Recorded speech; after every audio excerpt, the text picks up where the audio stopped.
I'm your lead commentator, John. This is my co-host, Marissa. We're going to be commentating some endurance racing at Virginia International Raceway tonight.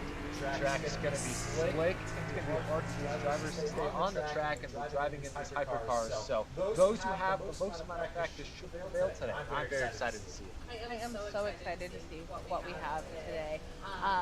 We're definitely going to be able to tell who has practiced this track and who has not. This one, I have heard a rumor that this was dubbed the Green Hell of North America. So, we'll see what we have in store tonight, but I can assure you it's going to be pretty exciting. Yeah, we're going to see a lot of drivers sliding, missing their braking points, flying off the turns. It's going to be a super chaotic one, and we might even see some DQs here as the race progresses on. But as we're tuning in right now, we have about 5 minutes left to practice. So we're going to go ahead and jump in to a roundtable with all of our team principals, hear how they're feeling about this race, and listen to them talk about how they're going to be sliding all over this track today. So let's go ahead and hop in for round 2 once we have our mic in Discord.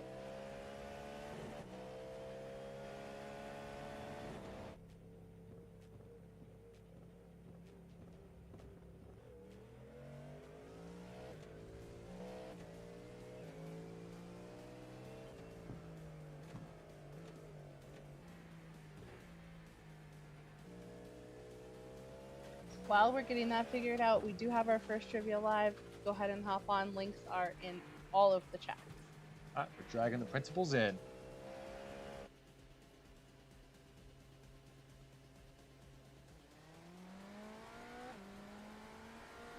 Hey, team principals, this is the production booth. You guys got us?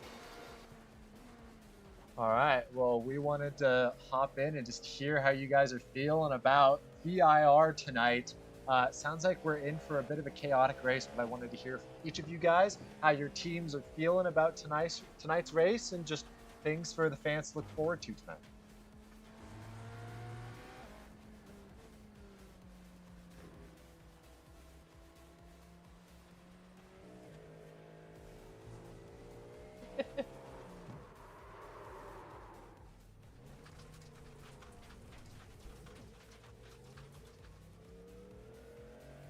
From watching some of this practice, it looks like we're mowing some lawns tonight.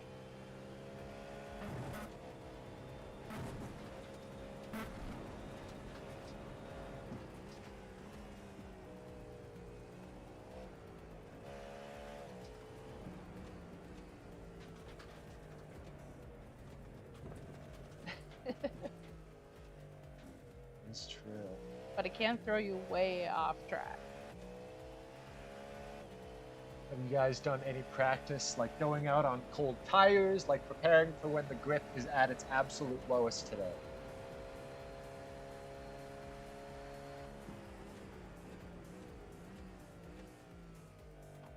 And then EJ, I actually want to focus on you for a second. You're once again the only driver for Mile High Motor Club today. How are you going to be feeling not having any teammates on the track today?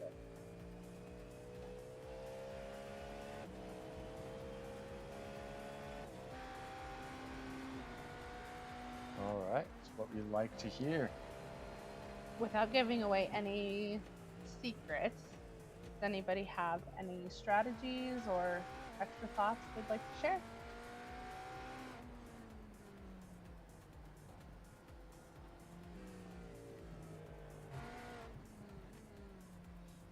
Yeah, just a friendly reminder to all you guys, 60 incident points means disqualification from the race and 0 points earned. So we'll be definitely keeping an eye on that when we see all of these off tracks and chaos that ensues as this race progresses. But all right, any last messages to your fans who might be supporting the chat or your competing teams before we go ahead and get qualifying started?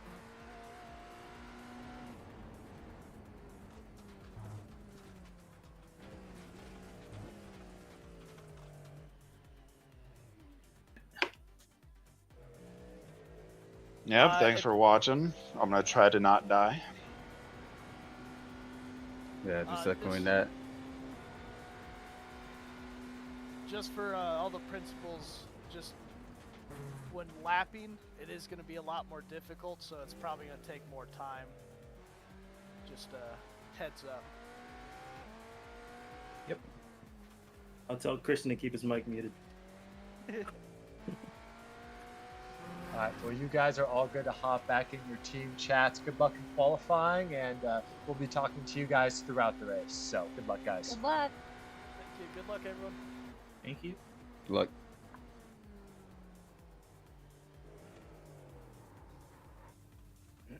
All right, that is what we like to hear. It sounds like our drivers are very much anticipating being some lawnmowers today. They are. Going into the grass on VIR, and you can just tell watching some of these practice laps that you're seeing on your screen right now. Some of these drivers are going to be having a hard time just keeping it out of the wall tonight. Yeah, it definitely seems like that. They were talking about passing, which obviously happens during our races, and I think trying to give that little extra push could definitely cause some chaos during this race. Getting those cars maybe going a little wide, maybe going not wide enough, causing collisions, causing off tracks. We're definitely going to have to watch our incident points, because getting those off tracks causes our incident points. And yeah, I'm really excited to see who keeps it clean, which I anticipate Brian is going to be one of our cleanest drivers. Pretty consistent with how he's been the whole season. On top of that, we're going to have to be keeping an eye on some drivers' tempers as Yes. well, because I know, as someone who's done a little bit of sim racing, going off track, having contact with other cars, like that slowly builds up. You start to get more and more stressed about making it to the end of this race. So I'm sure that's something all of these drivers are talking about. It's something that we in the commentary booth are going to be keeping an eye on. It's something that you guys in chat are going to find super entertaining. So I'm very excited for tonight. Definitely. I am so excited. And we have some of the calmest drivers I think we have in all of sim racing. Yeah, we don't really hear these drivers get super riled up, but VIR might change that. Right, definitely. So I think if we can kind of keep an eye on who maybe has more incident points, we'll hop into their chat maybe and see if it's boiling their blood a little bit. We do remember this is an endurance race, so 2 hours of a little over 2 hours of going off track, having those frustrations, like it definitely takes a toll. So absolutely. We've seen some races earlier this season, such as Long Beach, where drivers knew that the track was going to be their biggest opponent in the entire event. And I think that's something we're going to be seeing here as well, where drivers aren't going to be pushing 100% every single lap, because one, it's a 2.5 hour race that would take a lot of mental fortitude, and second, this track also will not be generous with incident points. And like Marissa was saying, for every 12 incident points that drivers gain in this race, they will have to do a drive-through penalty, which one adds over 30 seconds to their time most of the time.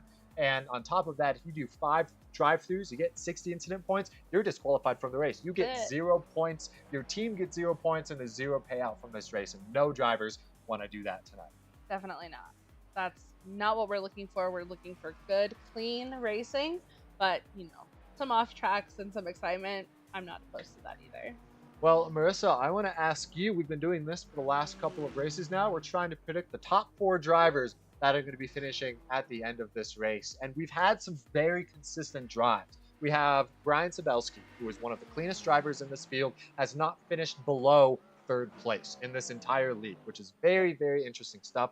Christian, for his team, has won the last 2 races, finished on top of the podium. So he's looking to make it back-to-back-to-back wins for his team. And on top of that, we know Full Throttle's been putting in a lot of practice. That's Dayton Harrison, that's Benjamin Bechtel, and they're going to be working to try and get up top step and maybe even a win tonight on the podium. So I want to ask you, are there any underdogs that you're cheering for tonight? And who is your top 4 going to be? Top 4. Can I pick top 5? I want 5 this time. We can do top 5. Let's do 5. I think we're going to have Shea Devereaux on the top 5. I'm going to think Brian Sabelski, Benjamin Bechtel, Dayton Harrison, and EJ Luna. Oh, so no Christian Martinez. Marissa's banking Don't on bet against our me. last 2 race winner not being in the top 5 well, in and then he tonight's just race. got the fastest lap, so I don't know. Maybe that was the best, but let's give someone else a chance. That's very fair. Definitely want to see some of those names on the top 5. So Definitely. I think Shea is also a great pick. Shea finished second in our 3rd race, and since then has not reached the podium position. So I think with a little bit more practice today, he will definitely be able to stand on one of the higher steps of the podium. But let's think about my top 5 here. Christian Martinez is going to be in the top 3. 100%. I think All right. he's one of the most consistent drivers and is able to adapt to his car really well. Brian Sabelski also going to be in the top 3, one of the most consistent drivers. I mean, it's pretty hard to bet against him in these races Definitely, as well. especially for top 5. Absolutely. And then I also think that tonight will be Dayton Harrison's night to Yes. qualify to get into the top 3. He's finished second twice in this league, and he hasn't finished on the top 7 podium. So it'd be cool to see him get a win tonight. And this track might actually be good for him because he'll be able to capitalize on all the mistakes from his other drivers. That so is very those true. are my top 3 for my other top contenders. I think Benjamin Bechtel will be able to have some really good pace in today's race. But then I also want to cheer for Andy Cody today. I think Andy Cody deserves a really good high position here on the podium. He finished in 7th last race after having a really good pace in his car, and he is one of our newest drivers. So I'm really hoping that he brings the speed. And right now he's currently sitting 4th on the qualifying charts as these drivers are now halfway through qualifying. So let's go ahead and take a look at these times. Christian Martinez with 1:35.5, about a second or 6/10 faster than Brian Sabelski follows him up in P2. P3 currently is Benjamin Bechtel with Andy Cody behind him in 4th, and then Shea Devereaux currently sitting in 5th with Xavier, EJ Luna, and Ruben Gutierrez breaking out the bottom 8 right now, but we still have some drivers looking to qualify, like Dayton Harrison there. You just saw him put a 6th place lap time in, and Andy Cody also improving his time to go 1:36.5 to put him 3rd so far. So all of these drivers, as you can see, trying to get a clean lap in with all of these other drivers on the grid. So hopefully there's no impeding of lines and all of these drivers can have the fastest times possible because it's going to be a close one. But right now, Christian Martinez is absolutely running away with it. He looks like he's definitely got some moves tonight. He definitely does. Now I'm a little bit regretting not having him in my top 5, but that's okay because we're not playing for cash. But if anybody wants to play for cash, yeah, what are we going to be doing for interaction with the chat tonight? So what do we have in store? We have one trivia that's already live. That is live until 9 o'clock tonight for you to win a free happy hour here at DRS Centennial. You can bring 3 of your friends. If you don't have friends, you can call us, or you can come by yourself. It's also okay. Check out the full 360 motion sim, which is a lot of fun. And yeah, have a good time here on Andrew. He's paying for that session for you. So that one is already live. It's the link is in the chat, in Twitch, and in YouTube. It's because of the big Taylor Swift news that we got today. It's very geared towards Taylor Swift, Travis Kelce trivia. So that one is ready for you. That's already live. So hop in there whenever you have the chance to get that done. And then we'll have 3 other trivias going on tonight, which is going to be how well do you know their drivers, per the driver's request from the last race. The last one is also how well did they know each other, and in between that is going to be what is it? Oh, track facts about VIR, which is very exciting. So let's see how well we know this track. You know, it has 18 turns. Yeah, this is a very technical track. There are a lot of sweeping turns where drivers are going to be going uphill and trying to navigate these apexes. And then there are also going to be some really tight turns where drivers have to get really, really slow in order to make it around without spinning out. So a very technical track. This is not one of the drivers' favorite tracks in this league. In fact, this might be one of the most dreaded tracks from our drivers. So it'll be very interesting to see how this track treats them and how it plays out tonight. But looking at back to qualifying here, we have about 1 minute left in qualifying, and it's Shea Devereaux who's topping the timing charts with 1:35.1, around 3/10 faster than Christian. So putting down some good lap time there. Ryan Sabelski 3rd, Andy Cody 4th, Benjamin Bechtel 5th.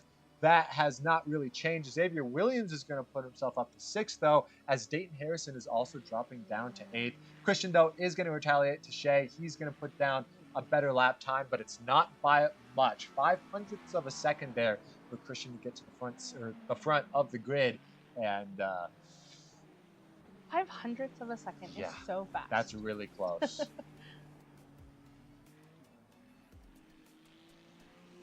We have so many drivers here that I know just want to have a really good finish, and some teams that are looking to score a lot of points. And speaking of team points, if you missed our last race, we had a little bit of a team total at the end of the race, and Full Throttle, the team Full Throttle is miles ahead in the team point standings for this league. I believe they're about 2,000 points ahead.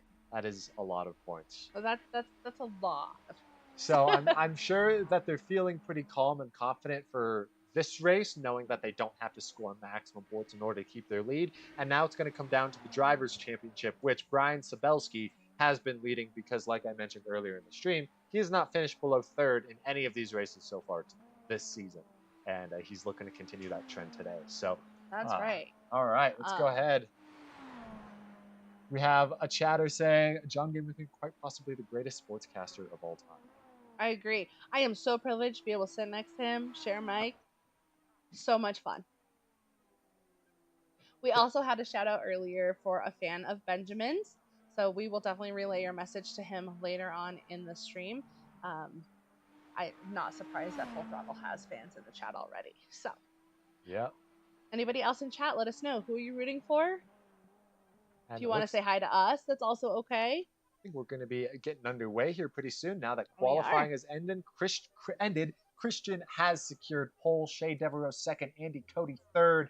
Those are going to be your top three starting the race, followed by Brian Sabelski, Benjamin Bechtel, Xavier Williams, and something that I was not anticipating, Dayton Harrison starting all the way down in 8th. Usually we see him up in the top 5 for sure. He's in my top 5, so hoping he gets a little bit of a good start. But we did see this last time as well. Dayton started in the back, didn't have the best start of the race, but then was able to put down super consistent pace, and also had a very good strategy last time in Road America. But it's time to get this race started. It is. One of my top 5 is last. Come on, EJ. We're going to cheer for EJ, who, by the way, tonight is holding it down for his own team. He is the only racer for Mile High Motor Club tonight. So on the team trivias, if you would like to support Mile High Motor Club, they're going to need all the bonus points they can get tonight.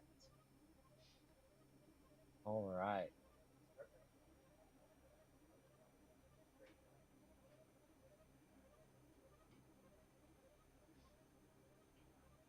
I can't wait for the start of this race. All of the tires are going to be cold. All of these drivers are going to be super close to each other. So we'll try and cover as much of the action as we can as this race gets going, and should be super, super entertaining. That's Qualifying results, we just went through it.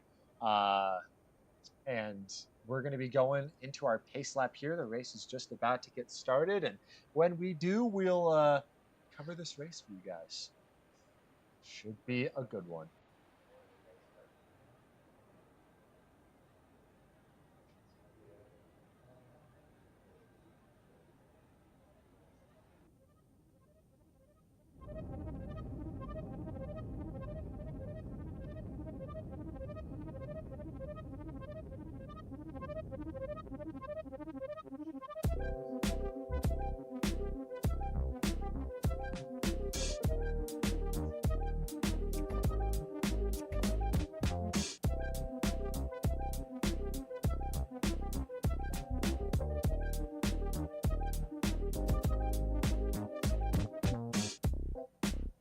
Did you know if people actually pay attention to this picture that's on the screen right now, some of the answers to the trivia are on the screen. Good to know. Our eagle-eyed viewers will have to check that out. So we've got these drivers lining up on the grid, but I do see a message in the chat talking about the most recent NASCAR race in Daytona, asking about who caused one of the bigger wrecks at Daytona. Now, I was there. I was able to experience this in person. One of the best races I've ever watched in my life, for sure. But there was a wreck involving some of the bigger names in the sport, like Bubba Wallace, Kyle Busch, and they're asking if it was Bubba's fault in the wreck. So my answer to you, I think that it was a combination of many things. I think Bubba can definitely share some of the blame, but I think some of the blame could also go to Joey Logano or Kyle Larson. Everyone just trying to race for space that wasn't Bubba. So at the end of the day, it was a racing incident. It felt really bad for Kyle Busch. As a Kyle Busch fan, that was hard to watch. Very unfortunate. But all right, I have these drivers going out on the outlap, so we're going to go ahead and hit this race. All right. Good evening.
Good evening, sim racing fans, and welcome back to another electrifying round of the Denver Racing Social Broadcast Challenge Series. Coming to you tonight from one of America's most technical and treacherous road courses, Virginia International Speedway.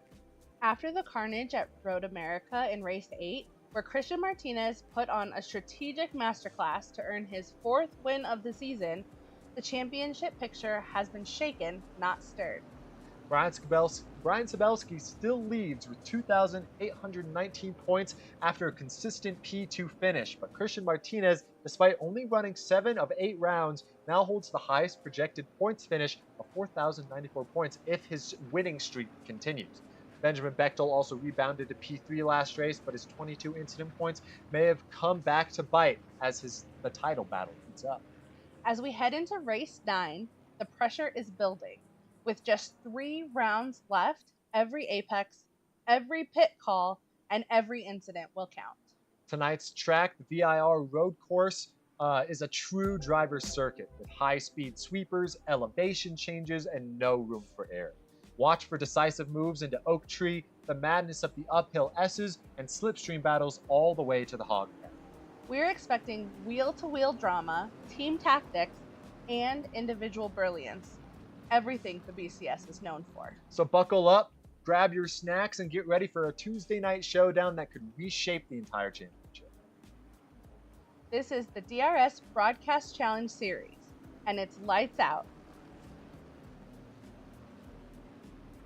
All right, I'm so excited. This is going to be such a good so race. Excited. These drivers are coming back around, finishing up these last few corners. And these last corners right before the start-finish line are some of the hardest on the circuit. So definitely something to keep an eye on as we get started today. But they come around the last turn, and it's going to be up to our pole sitter, Christian Martinez, to set the pace as these drivers get started. And the race is off, 2.5 hours to go. Lights are out and away we go. And Christian is absolutely running away. He's not letting anyone take advantage of their position, and he's just going to run away in first. You know, it looks like Shea got a little bit of a slow start. That looks like Xavier Williams dropping down the field a little early there in the back of the field. Must have missed something into turn 1, but otherwise all these drivers keeping it straight and keeping it clean here early in the race, as we're now on board with Brian Sabelski, qualified 4th, is going to be chasing down the top 3 for a podium spot. That's right, and it looks like we do have fans for Daniel and Chris in the chat. Anybody else in chat, let us know who you're rooting for, who you want us to be on board with. And if you don't have anyone to cheer for yet, let us know in the commentary booth who you want or who you should cheer for, because there are a lot of amazing personalities in this league that could definitely use some more fans. Definitely. But here we go, back on board. We're in some of the midfield cars here. We're on board with EJ Luna, who is up 2 spots since qualifying. He did not have the best qualifying, but that's okay. He's known for having some of the most consistent pace in the field, and he's looking to try and get some positions gained there in the back. We got Andrew Cody now, who is just a little bit behind Shea Devereaux. Both of these drivers looking to have a really good finish tonight. Shea looking to get onto the podium for the first time since the 3rd race of the season, and Andy Cody looking to get on the podium for the first time in DRS, the Broadcast Challenge The Series whole history. Yes. So going to be trying to do that early in this race, but none of these drivers want to push it too hard and lose that valuable track position that they earned in qualifying. So a very, very calm start to this race, as no drivers are lunging for positions quite super early. And I think that is a strategic move. I don't think any of these drivers want to get a ton of incident points super early in this race, because we know that they're definitely going to be getting some as this race progresses on. That is for sure. It looks like we may have a little bit of a battle here between Dominic Wilder and Zane May. At the back of the pack, Zane might be already going for a pass. Yes, Zane driving from Roll Bar Motorsports there, chasing Dominic Wilder for full throttle. Even though they are racing in the back of the field, this is important for team points as well, like we were mentioning earlier. So every position matters. As we're talking about Dom's teammate here, we've now got Dayton Harrison for full throttle, who's trying to chase down Daniel to get in 6th. Christian currently running away in the lead, pulling a 2.6-second gap already 2 minutes into this race. He's looking like he's going to have some really good pace today. He's just got to keep it clean and not go off the track. On board with Christian here. As you can see, so many braking zones, going up hills or going through a turn where you have to be hard on braking. That is very hard to do, especially in these cars that are just so fragile and so touchy. Like, as you can see, riding on board with Christian through the amount of elevation changes that these cars go through will definitely be mixing up just how the drivers are feeling their car underneath them. So it's going to be very technical, and drivers have to be very careful. As you can see, Christian going a little bit wide there at turn 1, missing the apex just a little bit, but manages to keep it on the track and keep it clean as he holds his 2-second lead over Shea. That's right. I mean, this track is so technical. You have to have your braking points just right. Going a little wide, banking a curb just a little too much is going to make that car go right into the grass. And you can see Christian absolutely hugging the curbs already to start off this race, which is a very bold move, but might as well get comfortable knowing what those curbs feel like underneath your car, as we're now on board with Xavier Williams, who has fallen down 2 positions from the start of the race. Currently sits 2.5 seconds behind EJ Luna, who is trying to attack Dayton Harrison. EJ's had a very good start to this race, up 4 spots, and trying to score some points for Mile High Motor Club. That's right. EJ Luna, again, another technical, very strong racer. If he's put time in on this track, it will definitely show tonight. Very interesting to watch, see how he does as this race progresses. But overall, now we are 3 laps into this race, and it has been a pretty smooth start from everybody. But we still have 2.5 hours of racing to go. Right. Definitely not the start I was expecting. A lot of chaos Is still coming up, as we're going to go ahead and take a look back at a replay here. On board with Xavier Williams, he is that red car there. He's got a full throttle car coming to his inside. Looks like he's going to be making a little bit of contact there. I believe that's with Benjamin Bechtel, the number 28 for full throttle. Contact, another car getting sent off the track from the bumper of, I think that is Benjamin Bechtel, because he was the highest qualifying full throttle car. Cannot be happy about that. It looks like Dayton Harrison is also going to be falling off the track there when we would replay and lose a couple more spots, which means EJ Luna is still moving up the field. Let's go ahead and take a look what happened here. On board with Dayton, he is the purple and gold car that you see on your screen there. We had EJ Luna chasing him from behind, and see what happened to Dayton here. Yeah, this is something that we're going to see a lot of tonight. It looks like he just misjudged the braking zone and flew off the track a little bit. And that is enough for, in Dayton's case, to lose 2 positions.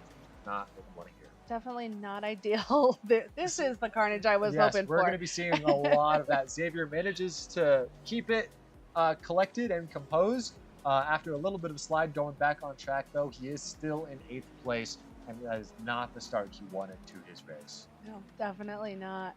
But it does show something about these drivers who are able to still maintain. Like, yes, they're sliding off the track or going off of their racing line, but they're holding their brakes. They're not impeding on traffic, and they're getting back into the race, which I think is very important quality of a driver to have, especially in all of these endurance races. Absolutely. We heard from the drivers in our roundtable today of them talking to the other team principals, just with reminders like keep it clean, be careful when passing, and hopefully all of these drivers listen to their team principals and let these drivers go. Otherwise, there might be even more carnage with people just trying to take over lap track.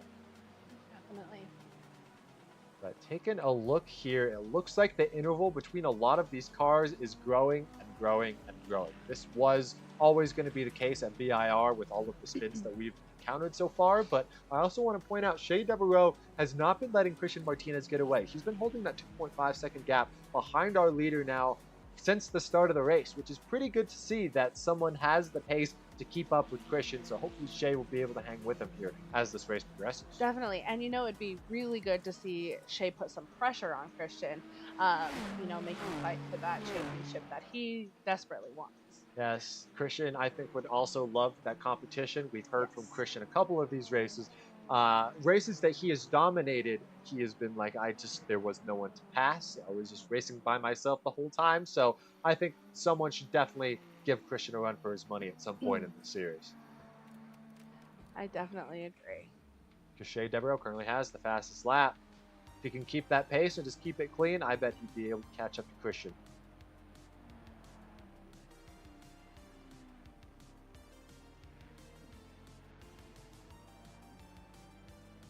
Chat, let us know where you're at.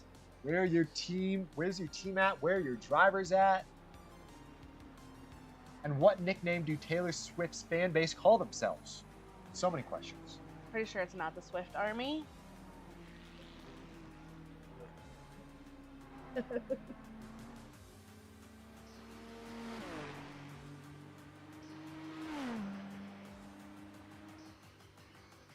Yes, you are correct.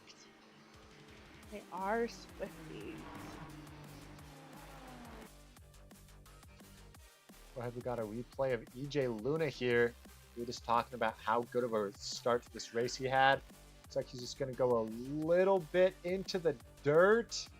Well, he saved it pretty well. But he's going to manage to save it there. Yeah, I mean, it looks like he's on the edge of this car right now, driving around the circuit. I was definitely holding my breath, but he's going to go off track. Currently sitting in 6th right now, about 12 seconds behind Benjamin Bechtel in 5th. So we'll see if he's going to be able to close that gap. Because if you look at the map of all the drivers here on the bottom left-hand side of your screen, you've got around the top 4 drivers, or top 5 drivers, including Benjamin Bechtel there, all in their own group, with then a bit of a gap to EJ Luna and Dayton Harrison, and then another gap to this battle that we're watching right now between Xavier Williams, Ruben Gutierrez, and Daniel Taminga.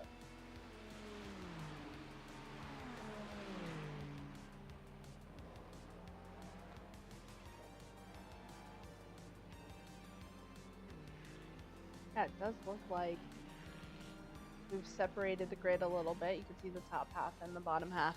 I expect there to be some good battles in both groups of cars.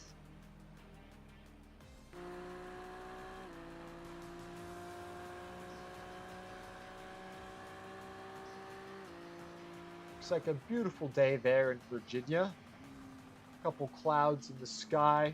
Great day for racing, good visibility. All these drivers are going to be happy once more laps are being completed so that the track warms up, grips up a little bit, and makes it a little easier to navigate. So we did hear when we were talking to the drivers in the roundtable before this race even started, they were talking about how this track, these cars, is not a combo that you would normally see. Usually VIR has a lot more racing in lower classes of cars, GT cars, even Miatas. And I hear a lot of people who drive there in real life who enjoy that kind of racing, but definitely not in these faster cars. And speaking of racing there, Dominic Wilder, currently sitting at 11th, was just at Virginia International Raceway, racing his own Miata in real life. So I wonder if that experience is going to translate. I don't know. I mean, maybe, but this type of car is so different. The way it handles is different. Um, you know, it's I don't know. Maybe we'll have to chat with him later on and see if it's helping him or maybe it's hurting him a little bit. Having, I doubt that it's hurting him actually, but maybe it is helping. And we'll have to see about that.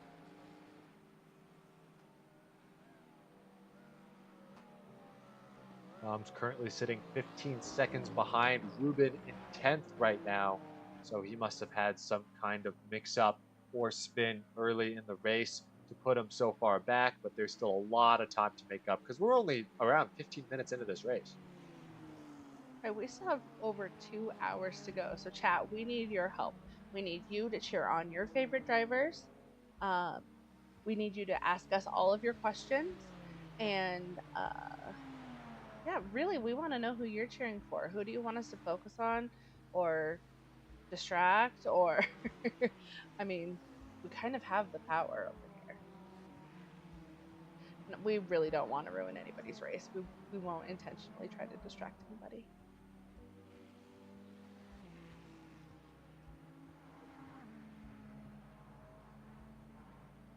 Looks like Shay is really ripping around those corners. He's driving pretty confidently. Yes, he is. I mean, he can see Christian right in front of him. He knows Christian's not getting away super fast and having better lap times. And by the looks of it, it looks like Shay is definitely keeping up with Christian, if not having better pace than him. But it looks like he did mess up a little bit. He's now a second slower or behind Christian than he was last lap. But we're also taking a look at the mini map here. Christian is going to be coming up on some lap traffic here. It's going to be coming up on Dominic and Zane here in a lap or two, and we'll see if that hinders his line at all or if these drivers just let him by. But we have seen so many times before in this series Christian Martinez coming up on a lap Dominic Wilder. And Dominic did not let him by easy. So we'll definitely keep an eye on that as Christian closes in on the back of the field here. We'll definitely have to check in to see what maybe some of those team orders might have been for today's race. I don't anticipate that this is a very easy track to pass on. So we'll have to see, what kind of strategy these drivers have, especially the faster drivers like Christian Martinez, Shea Devereaux, Andy Cody, Brian Spelski. They are all very strategic drivers. So we'll have to see what comes of that, or if I don't want to say intentional mistakes are made, but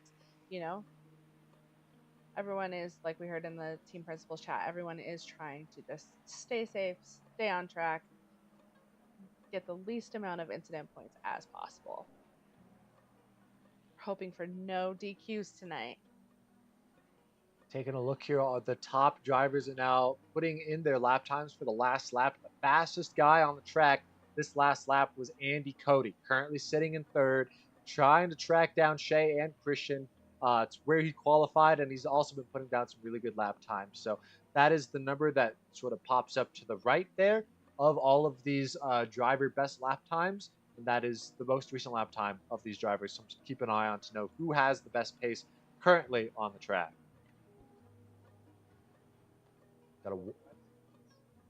I just want to point out that one driver in my top 5, EJ Luna, who did not qualify the best, has moved himself up 5 positions.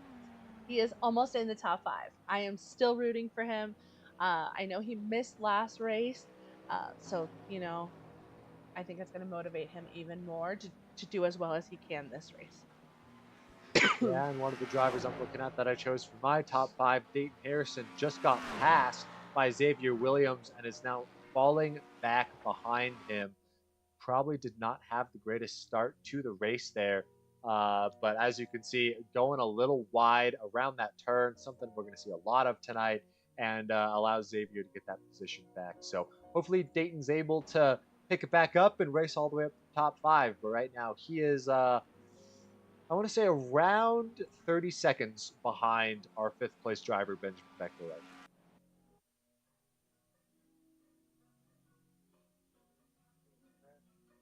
On board with Daniel Taminga here. Looks like he got just a little bit loose. Oh, coming out of the turn, full throttle, and Mile High Motor Club car navigating around him. Looks like they got around just fine.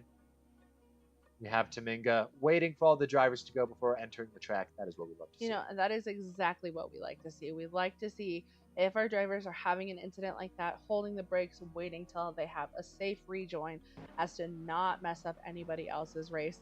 You could see the other drivers reacting well, scooting out just a little bit to go around him. So everybody was as safe as they could be with that racing incident. Still looking down at the mini map every lap to see the ground Christian is making up on Dom, who's currently in 12th. And Christian's getting very close to lapping the field here. And I'm very curious to see if Dominic's going to let him go. I mean, Dominic is in last place, not racing anyone for position right now. But we know that these two drivers don't let each other by super easily. So I'm going to keep an eye to see what Christian does here. He's currently built his gap to second place Shea Devereaux around 4 seconds, and Andy Cody has also fallen back a little bit. Brian Sabelski closing the gap on 3rd place just a tad, but right now we're looking at Christian, and I want to see if Dominic is going to be able to hold him up. But Dominic has been putting down some pretty decent lap times, a couple seconds off the pace of our leaders, but regardless, still putting down some decent laps. That's very true. And sometimes I want to think of, are the principals thinking about the holistic picture? Is Full Throttle, a team principal, Benjamin Bechtel, thinking about the strategy for the whole team and not just the individual driver, which I think has been his focus the past few, using Dominic's skills to kind of drive with his elbows out a little bit to, help create gaps or increase. But yeah, it looks like Dom's just gonna let Christian go. No need to battle him there. Like we said, we're not in the interest of ruining anybody's race, and I think with the position that Dominic is in right now, it doesn't make sense to necessarily I don't know. Ruin anybody's race. I think the commentary booth notes there's no bad blood between the drivers. Christian doesn't have any bad blood. Dominic doesn't have any bad blood. They've chatted after the races so many times, and I didn't expect them to have any kind of incident. I was just mentioning it from a broadcast perspective to see if that would shake up the race for the lead here at all, but it doesn't look like it, as Christian's just going to keep running away with it. Now it's going to be up to Shea to get by Dom here, and we'll see if Dom does the same thing he did for Christian, which he probably will. I anticipate he will. I think part of it is just going to be depending on where he catches Dominic on the track. If it's through the S's, Shea might have to slow down and wait till he has that opportune place to pass. Oh, I think maybe Dominic just went wide.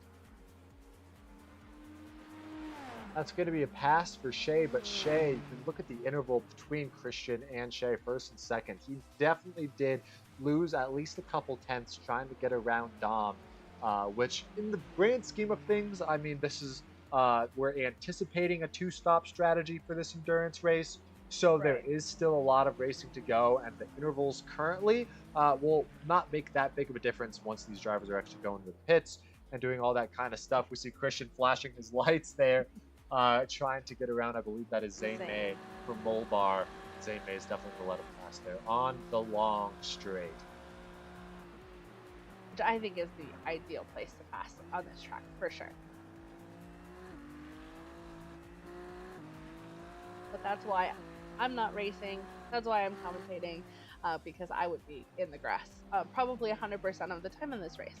Oh yeah, I mean, just like seeing the consistent pace out of all of these drivers is very impressive because if I hopped into iRacing, I would not be anywhere close to the pace these guys are driving right now. So that's definitely the practice from the drivers, but it's also just the skill of these drivers and how good they are at sim racing.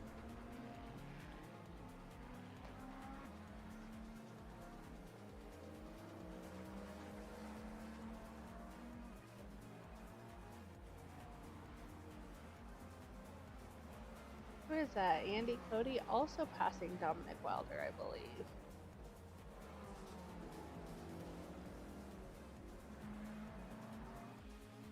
And Andy Cody was in your top 5, wasn't he? Yep. Yeah, I've got Andy Cody in my top 5, so yeah.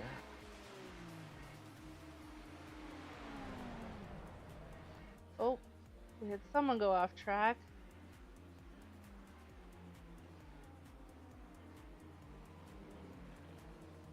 Shea is passing his own teammate, and maybe Zane going a little off track.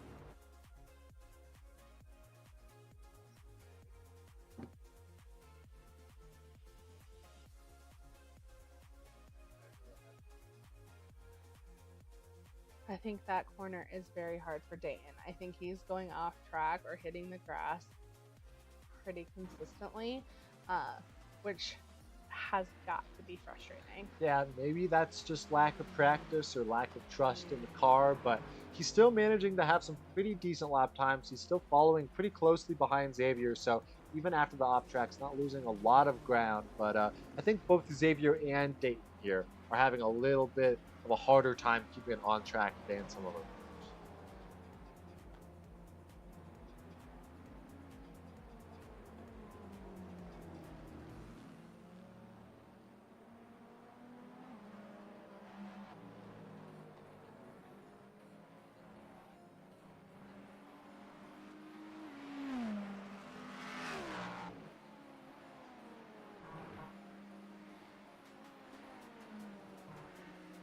All right, chat. Give us a quick shout out. Let us know you're there. We are going to hop into our first trivia to help your favorite team earn some extra points. I am going to drop the link in the chat.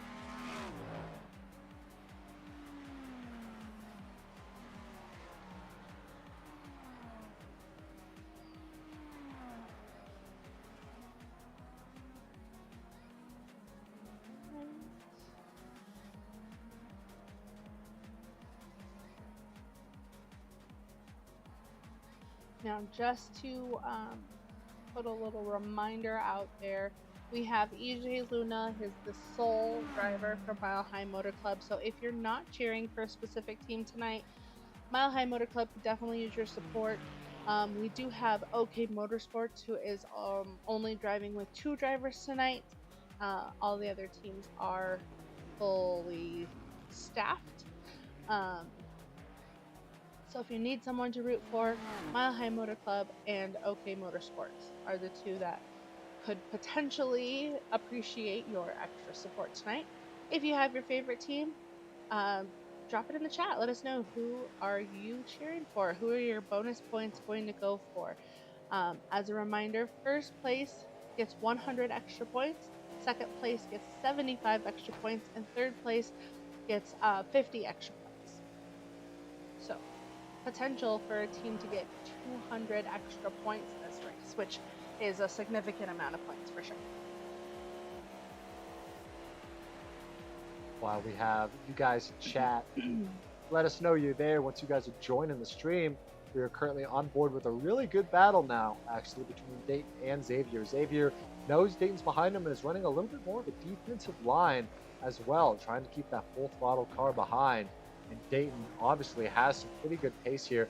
Gonna have to try and find a way around Xavier, but this would be also a really good POV for you guys, the viewers, to watch and see where the most opportune moments are to overtake on the super tricky and windy track.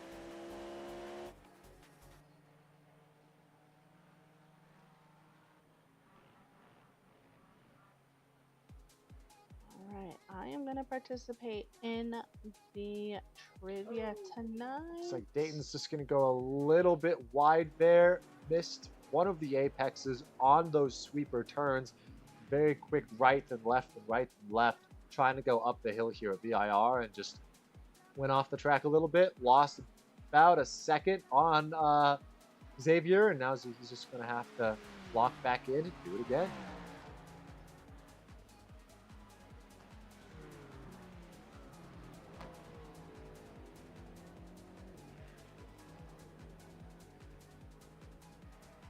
Got a little bit of a message from our race control here, who has been controlling all of the camera angles here in iRacing.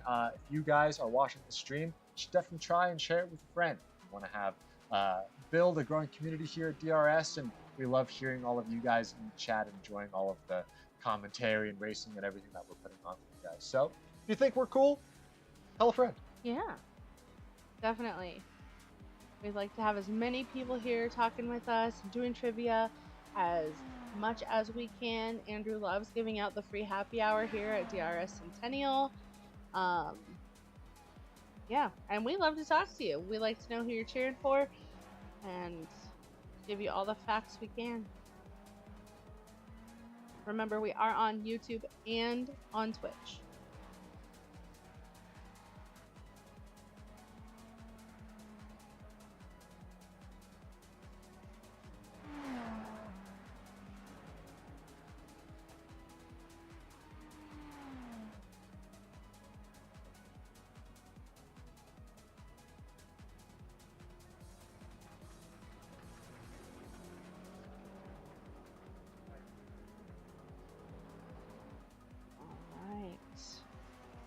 Ready or not, chat, we are going with this trivia.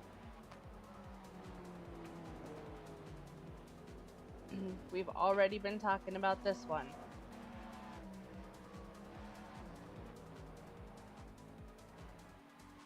Should also be up on your screen.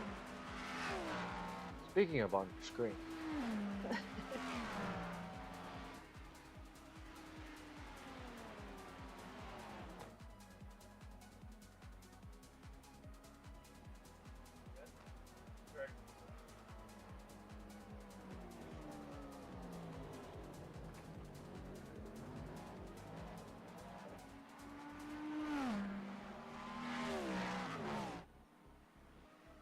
It looks like we have Benjamin Bechtel coming up on traffic. Oh, and it looks like Shea Devereaux is jumping into the pit lane. Oh, does that seem a little early to you? It does seem a bit early, lap 19. Only 28 minutes into this race. I don't think this will be a drive-through because of the pace he's been able to keep with Christian, but we did see last race Brian Sabelski go into the pit super early. That is true. Because he wanted to have a fresher set of tires for the end of the race. So maybe it is a strategy from Shea here, just wanting to get some new rubber on. Maybe we could go ahead and take a look at the incident points on these drivers so far as well. Now, it is in the name. It doesn't look like any drivers have done any drive-throughs so far. The closest would be Dom with 10 incident points. But the rest of our drivers, Andrew Cody currently with 0. So this is most definitely a strategy pit stop for Shea. Definitely. From second, which is interesting. That is very interesting. And I wonder if he is going to be doing a free pit strategy on this race. Maybe. We knew that there was a fuel-saving strategy that was in place at Road America last time for some of our drivers, not pushing super hard at all in order to save their fuel, have slower lap times, but not have to go into the pits again. So if that strategy is going on right now, it would have been so that Shea is able to go full out the entire time. As we're now seeing Daniel Taminga in the pits.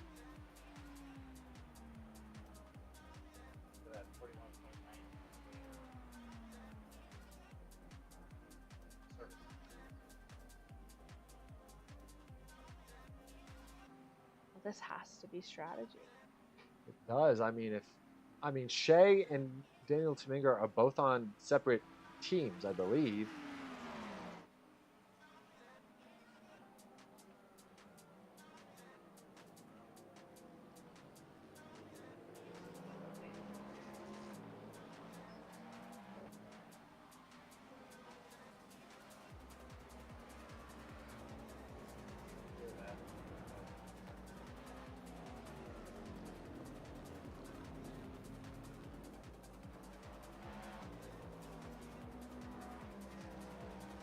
VIR was built in 1957.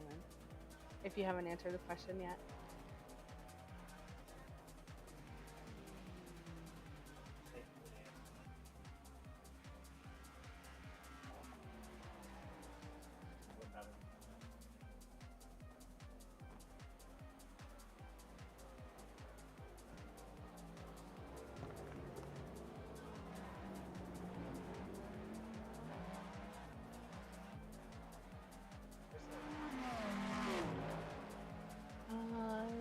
Yeah, Yumi and Leo.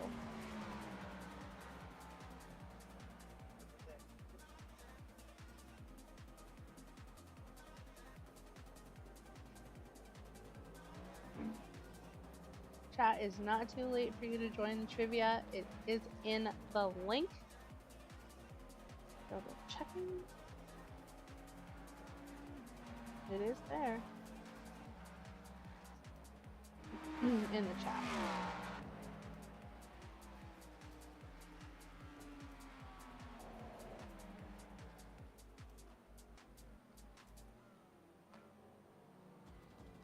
That is interesting. No other driver has come into the pits yet. Both Daniel Tominga and Shea Devereaux came in at lap 18, had very similar pit stop times.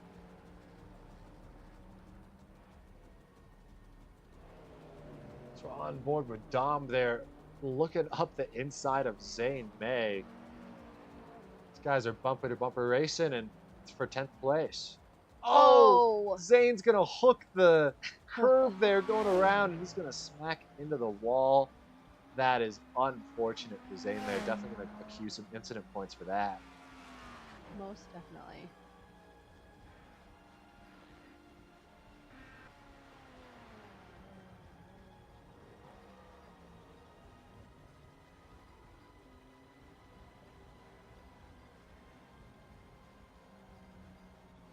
Looks like Christian Martinez from the lead is now into the pit lane. Okay, I still feel like this is really early to be pitting. I was wrong before. So Christian, Shea, and Daniel Tominga are all on the same team. That's Moto House. Moto House is doing an early pit stop strategy based on what we can see here. Christian Martinez pitting from the lead in that red and white Ferrari. Just a small correction. Shea is on Mulbar. Oh, my bad. That's okay. All of these names, most of them start with an M, and it gets a little bit confusing for us. But Daniel and Christian are both on Moto House. It's got to be a team. Wait, who was in the pit? Christian, Shea, and Daniel. Yeah, Christian and Daniel have to be on the same pit strategy, I think. I don't know. I am interested to see once we get into our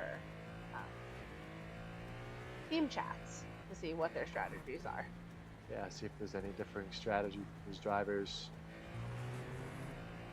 So Shea pit from second to go into the pits first behind Christian, and now Christian has pit, so now he comes out in front of Shea, and Shea is about 8 seconds slower than Christian. So he did lose a bit of time hitting earlier on Christian, which probably will mean that the drivers that are staying out might be able to get a little bit more time on Shea and Christian by staying out and really pushing their fuel tank. So we'll keep an eye out on that when these drivers start to do their pit stops. Like, again, we are only 35 minutes into this race. We still got about 2 hours left and a lot of pit stops to go.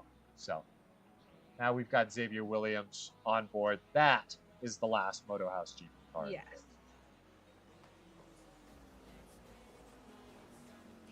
I apologize for putting a trick question. The answer is C.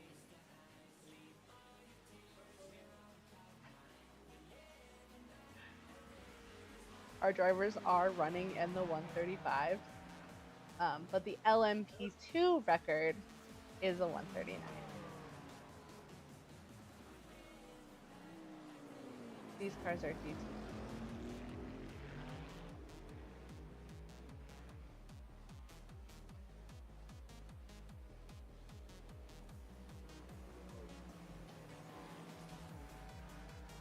Oh. Prototype. Prototype. Got a fan for Daniel Taminga in the chat. Cowboy K. Taminga currently in last, but he has done a pit stop. He has not been running in last all race. That is very true. On an alternate strategy there for Motorhouse.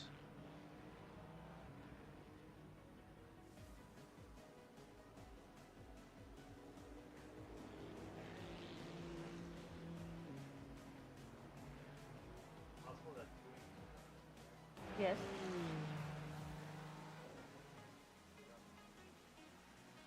If you were watching at the beginning of the stream, I told you the answers were on that little thing about VAR. It had the lap or the track length on it. I am sure about that.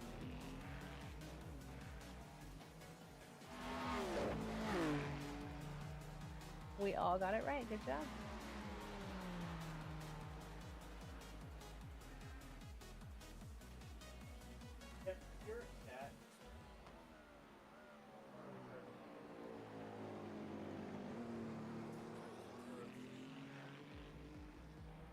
Definitely.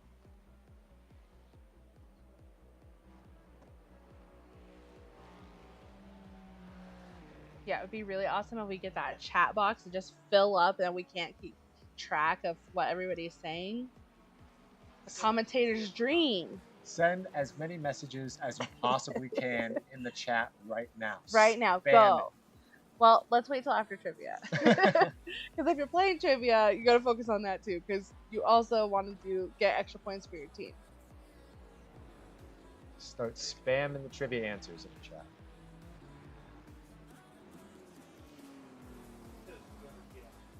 You're wrong.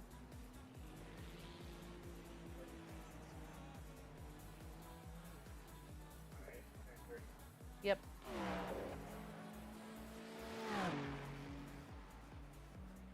Nobody got it.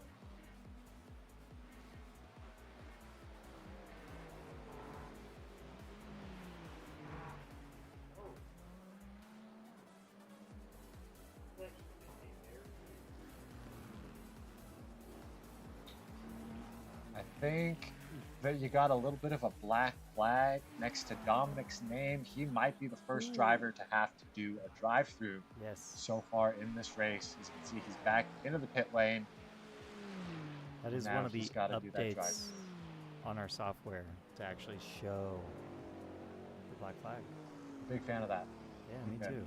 If you are doing this trivia on your mobile, there is a link to the DRS website if you would like to become a DRS member. I also dropped the link in the chat. So you have multiple ways to get this answer correct. What is DRS? DRS is this. It's Denver Racing Social. It's who we are. It's what we do. Why did I name it DRS? That's a question for you, Andrew. Only you know the reason you do things. I thought it'd be super cool to have DRS because DRS is part of Formula One and drag reduction system, which they're now getting rid of. So this will be kind of a legacy name for DRS. It's people who were in the know are always going to know, and then new fans of Formula One, as they come in, they just won't know what DRS ever was. Because I don't think it's been around that long. Maybe like 5, 6 years, 7 years. I have no idea. I don't know. All I know is that it looks super cool on merch. It definitely does. Do you see it all right here? Got Look the at it. DRS. We got Looks really good on shirts that hat. Got a on. sticker DRS right here. Looks great. This answer to this is also on your screen. Up there. Where? Over there. What's the question? Number 9, number Oh, yeah, 9. yeah. 9 races. Somehow I 9. chose 10. 9 races. No, and I would like to take this opportunity to thank you guys behind me as I block you. For hanging in there for 9 races. Technically 10 because we can't forget about Le Mans. Our I think we can. I think we can forget about Le Mans. Our 6-hour broadcast. It was a very long time. We have grown so much from then. Yeah, our broadcast booth is better. You know, everything. It's just so great. So different from that very first. Did he do the same thing twice? There's no way. Yeah, we could definitely forget about Le Mans. That was terrible. But those of you that were there with us, thank you for being with Yes. us and supporting us It's for definitely that memorable. very long drive. It was a great time. I'm pretty sure we had no voices after that, but it was an exciting 6 hours. And there are a few drivers that have never returned to the simulator after that night. So It's also very true. I think we broke Kyle that night. Yeah, that was a lot. I think we had Dane, we had Kyle, a couple other drivers that just, I think we burnt out on that one race. Decided that endurance racing just wasn't for them. And that's you know okay. what? That's fair. But you know, if you're watching and it is for you, let us know. The one We thing need drivers. Yes. You could become a member. Next season's going to be really fun, I promise. It will not be 2.5-hour races. So just stay tuned for that. There you go. You're not gonna have to listen to us for 2.5 hours. The one thing that I remember from that Le Mans was this guy here on screen, Dayton, telling us how he raced that pretty much 5 Oh. hours. In a metal folding chair. Yes. He sent us a picture, I believe, after the Yep. fact.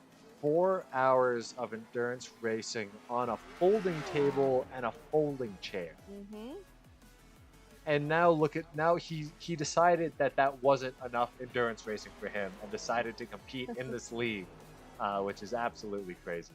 And look how much he's grown, though. Like, he is pulling in, I mean, pretty consistent. Over the season, he's been doing, in my opinion, really well. And, you know, putting in the work for full throttle. Yes. I mean, in our first race, he came in second place. 2 races ago, he came in second place again. So he's doing really well. Ooh, Xavier. Black flagged.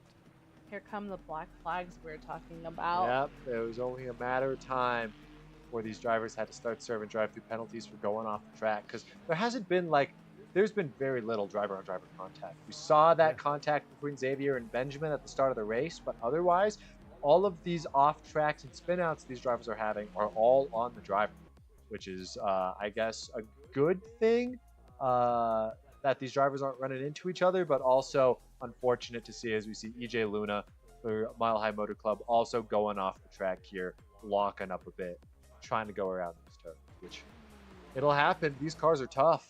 You know, and once the grip starts to go in your tires, maybe that's why those other drivers pit so early, was to get new tires, because their grip was just going out. It's definitely something you have to have on this track. Yeah, we've only had 5 drivers so far of the 12 come in. Xavier was actually one of them.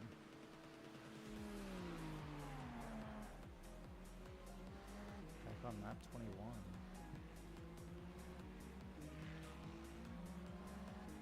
So yeah, back to my rant.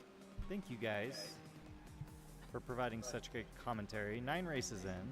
on this broadcast challenge series. Every week or every race, I guess, we get better and better at this. And it is just night and day difference from where we started to where we are right now. I would love to get more participation, more viewers, obviously, and just continue growing this. This is definitely a passion project for all of us, the racers, commentary, myself. And yeah, it takes quite an effort for everyone to kind of commit. So yeah, any support you guys give, follow us, subscribe to our YouTube, Twitch, whatever. It just gets us more visibility. Every time you drop a chat, it helps out somewhere. I don't know. I assume it helps. The algorithm on YouTube and stuff like that, to try to promote it to other people who might stumble upon it. So that's it. So So- only gonna get better. Yes, it can only get better. So right now, everyone in chat, give a shout out to Andrew, who spearheaded this whole thing. I'll start. I'll put the first one. I'm gonna go to Twitch and say thank you, if I can spell, and let's get that whole section on your screen filled up with chats, shouting out your drivers, shouting out the teams, thanking Andrew. If we have any fans, I don't think we have any fans in the chat tonight, but if we have any fans you want to cheer us on, we welcome any encouragement. And Andrew's thanking himself. And let's fill up that chat. that was actually Andrew Cody, who's currently sitting in first place. So I had to thank him for just staying out and not pitting. Not pitting, maintaining first. Shea is still maintaining the fastest lap, which is He is. glad he's in my top 5. Pretty good lap time. He's made up a little bit of ground on Christian there post pit stop. And I'm also taking a look at Brian Sabelski here, who has been having some really consistent pace and not getting too far behind Andrew Cody as well, who's currently sitting in first. But like we said, green flag pit stops are really going to mix up the order here once these drivers start to go in, as we see another full throttle car. That's Dominic Wilder going back into the pit lane after serving his penalty. This might be a scheduled stop, and if that's the case, we might see some other full throttle cars going into the pits next as well. It's like Ruben Gutierrez has got a black flag. He's going to have to do a drive-through penalty. The penalties are just coming on out. Yeah, let's take a look at that. Look at our incident points. Incident points, yeah. Ruben, Dominic has one we knew. It's like Xavier, Zane is 1 point away from a drive-through. Dayton is close.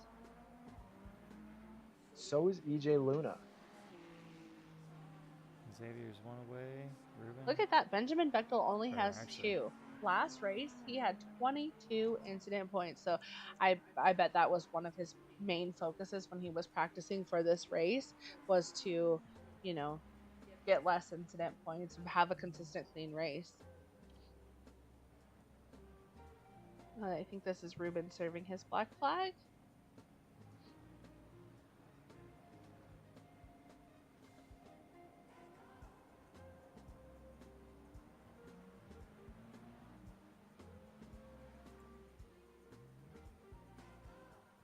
Looks like Brian Sabelski's getting a little bit closer to our leader now.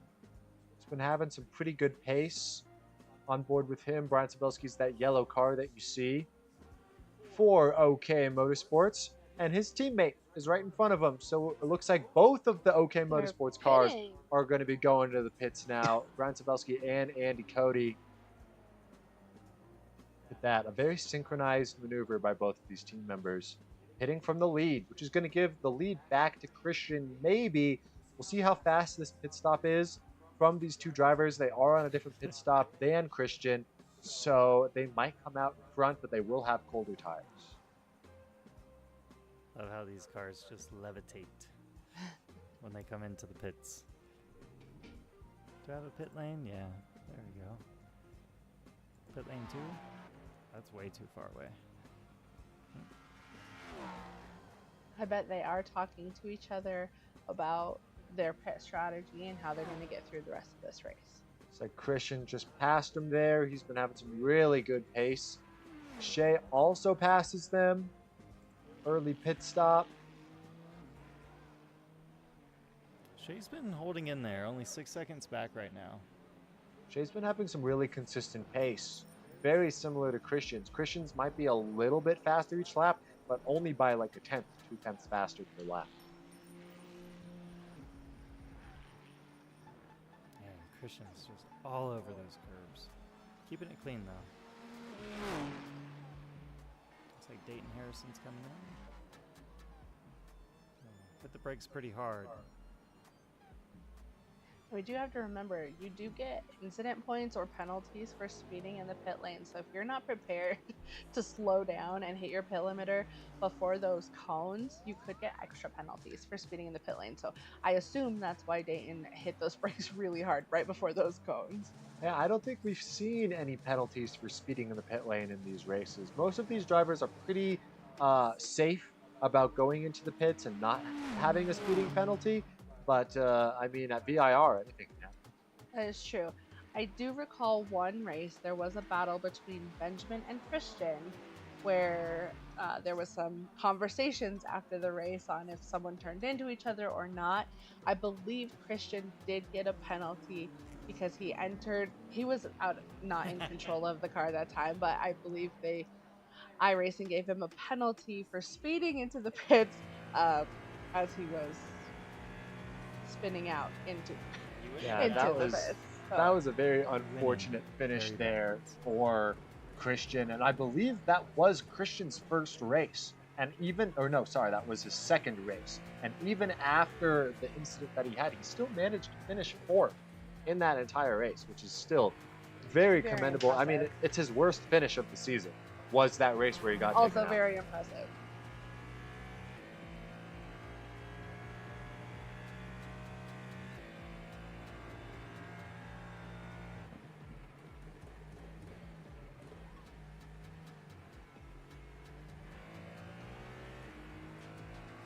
There's so many different ways you could take that turn.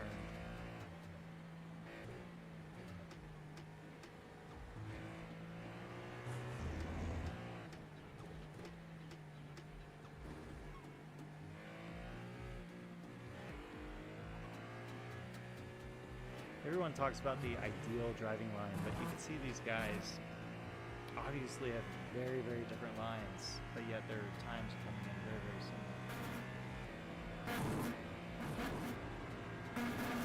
Yeah, I think there is an ideal driving line, and then there's an ideal driving line for the way that you drive, right? I think it depends on your braking points, what you're comfortable with, and how far you want to push the car. How late you want to put your car on the apex, how straight you want your car to be when you exit the turn. Like, if you want to have a really good exit onto a long straight like we've seen Xavier on here, you might want to apex a little bit later so that you're able to just carry a lot more momentum onto the straights. So yeah, like Andrew said, very interesting to see how different these lines are for these drivers, yet still having very consistent lap time. Definitely. Let's say that. Let's bring up their best laps real quick. Best times.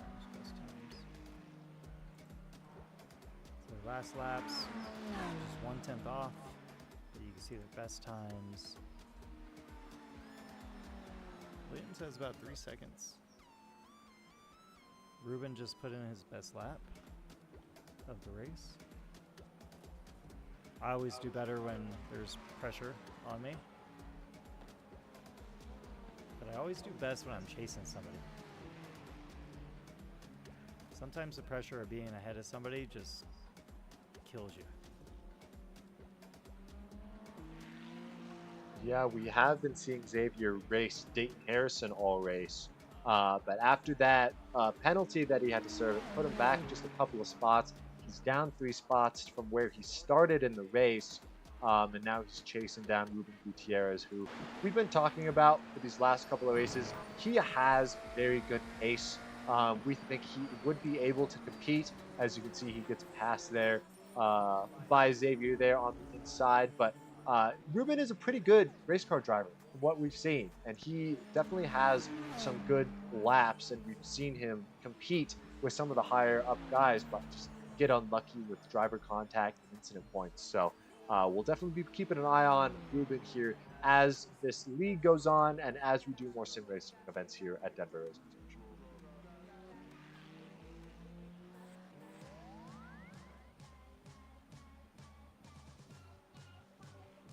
Shea just holding in that 6-second gap.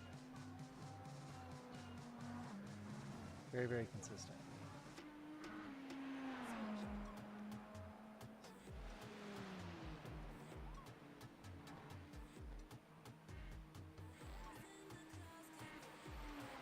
Zane still hasn't pitted. Must be going super long. Got some Dayton Full Throttle fans in the chat showing up. What do you guys think that Brian knows? Because last race he was one of the first ones to pit, right? Yeah, he wanted to try last race in Road America. He was doing a 3-pit strategy. Brian wanted to try a different strategy to pit early to try and undercut some of the drivers who were maybe doing a 2-stop race. Those drivers, meaning they would have to save fuel, and Brian would just have to go all out. So because we didn't see Brian go in super early like we did see some of the Moto House cars go in, I'm thinking he might just be trying a different strategy instead of trying the early pit strategy from last race. It didn't get him the win, although it did get him the second place. He might be trying something else here to try and keep some consistent pace and see if he can beat Christian on a separate strategy. Because if you can't beat someone on the same strategy, might as well go on a different strategy. Definitely. And it has really been interesting to see the past couple races how some of the teams have chosen to do different strategies and how that's played out. We did see, Full Throttle last race, fuel saved, I think, the entire race. They had a 2-pit, and I'm pretty sure, I'm going to double check, but I'm pretty sure they all finished pretty well. Or after talking to them, I think they were pretty satisfied with how they were finishing. Benjamin came in 3rd. Dayton Harrison in 5th, and Dominic Wilder in 6th. So I think that's kind of all where they wanted to be. They do have that full team mentality to keep their podium, I guess it's not really a podium, but to keep their top spot for the team challenge. Yeah, speaking of Dominic Wilder, he's now our first driver to have 2 drive-through penalties. He's currently got 24 incident points.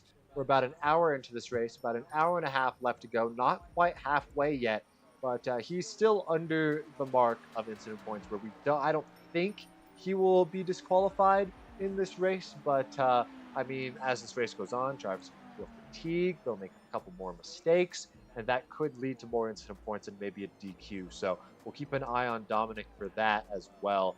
But he's currently sitting in 12th, and he's going to have to just try get some good lap time in and hope that his competition, Zane May, Ruben Gutierrez, make mistakes so he can capitalize.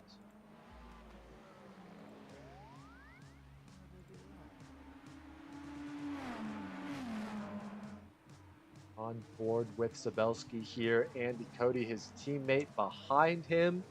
We know that these guys are not going to be racing each other hard at all. And it looks like they're just trying to navigate through some lap traffic there. There's a roll bar car. Each of them just got by. I believe that is Zane May. Now we're on board with Benjamin Bechtel, someone we have not talked about a lot in this race so far today, but he's been having a very consistent race. Qualified 5th, has not been able to keep up with the top 4 drivers, as you can tell with the 25-second interval to Andy Cody in 4th, but is still putting down some pretty decent lap times, maybe a second or 2 slower than the optimal pace, but is still running a really clean race. And like you had mentioned earlier, Marissa, in the race, he has very little incident points. So not having to do a drive-through penalty will be very good for that team. Definitely. And I think one of the big things, after talking to some of these principals, it's the consistency, driving cleanly, not having all of the incident points, and just having a good race, whether you're trying to beat your personal best time, whether you're trying to beat Christian, because again, he's on the top, there's those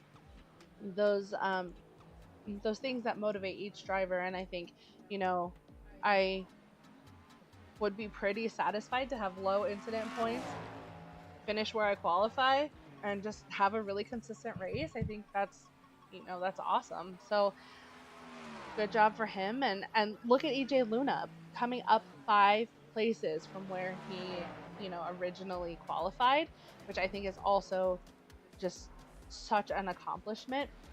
Didn't Again, EJ not having any drive-through penalty yet, having lower incidents, and just driving a good race. wasn't EJ one of the guys who started from the very back and actually won a race once? Yep, EJ, his one and only race win in the series came in Sebring at the very beginning of this season. And at Sebring, since it was one of the first races of the season, it was a first race for a ton of drivers. We were still getting new teams, new drivers into the league, and EJ was able to capitalize on a lot of mistakes that his competitors made to get up in the front early in the race and then keep his position there because he did not make a lot of mistakes there in Sebring. So since that win, he has not had the best finishes. A week after that, he had a 6th place. Week 4, 6th place. Week 5, 6th place. Week 6, 6th place. He's just been sort of hanging out there as he currently sits right now as well in 6th place. He did finish in 5th 2 races ago, and then for Mile High did not race last time out. So very consistent from EJ. Currently in the middle of the field as they run now, but we know how good he is because he does have that race. Definitely. We know that he can definitely pull it off. So, which is why I put him in my top 5 at the beginning of the race. So we'll see. We'll see what happens. I do think that I messed up and I probably should have put Christian in my top 5. But you never know. We still have, an hour and 20-ish minutes to go, and anything can happen. I mean, Yeah. Anything can happen up to that very last second. So I feel like I messed up not putting Shea in my top 5 because looking at the race results here for the last 8 races, Shea has either been super close to the podium or if not on the podium. Like he's had a couple of 5th place finishes. He had a 2nd place in the 3rd race. I think that was probably one of the first races he was in. Yeah, he finished 2nd. So coming out super strong for Team Molbar there, and he's having some really good pace this race as well. Not letting Christian get super far away. right. That is Andy Cody, definitely a sleeper, coming in late to the series, but definitely putting in the work and earning those points for the team he's driving for. Shea, I don't think I would have expected at the beginning of this. Obviously, I didn't know him before any of this. It is interesting to know we haven't met half of these drivers. Yeah. I don't know. I mean, some of them who drove in Le Mans, or who are active members here at DRS. Or he even come into the clubhouse to do their races. That's like right. We've seen Dom, we've seen Christian, but a lot of these guys, the only time we really talk to them is in Discord or when we're commentating races like this. So, yeah. So if you know the drivers and you want to give us any fun facts about them or anything that we could talk about, what they like to do, what their best, the best thing they like about sim racing. We did have another Full Throttle fan. We had a chatter say, "Let's go, Benjamin." So if you know these drivers and want to give them a shout out, we'll definitely relay that to them when we hop into their chats. Let them know that you are here supporting them. They really appreciate your support. We appreciate your support for them because this is, like Andrew said earlier, this is a passion project for all of us. All right, well, bad news for some Full Throttle fans. Oh, Dayton just got no. his 12th incident point. He had to do a drive-through penalty, and he's now sitting in 8th behind Xavier, but not super far behind Xavier, only 2.5 seconds. So both of those drivers now had to serve a drive-through penalty. They're 50 seconds behind 6th place, EJ Luna, and that's definitely a battle we need to keep our eye on here as this race progresses. Otherwise, some of the closer battles on track, we've got Andy Cody behind teammate Brian Sabelski. We know those guys aren't really going to race. They're just trying to get some really consistent pace to catch up to our second and first place cars, who are a little over 15 seconds between each other. So we just got a fun fact in the chat. did you know, this is all for the chatters, if we pull up Benjamin Bechtel, if we go on board with him, you'll see his picture. He is bald. He, he, our chatter told us, fun fact about Benjamin, in high school he had a huge afro. Would have never guessed. Funny. Yeah, I hope I never go bald. I mean, it's a look for some people, but I don't think I could. You think you could pull it off? I definitely couldn't. I have the bumpy skull. I'm pretty sure I would die. I like my hair.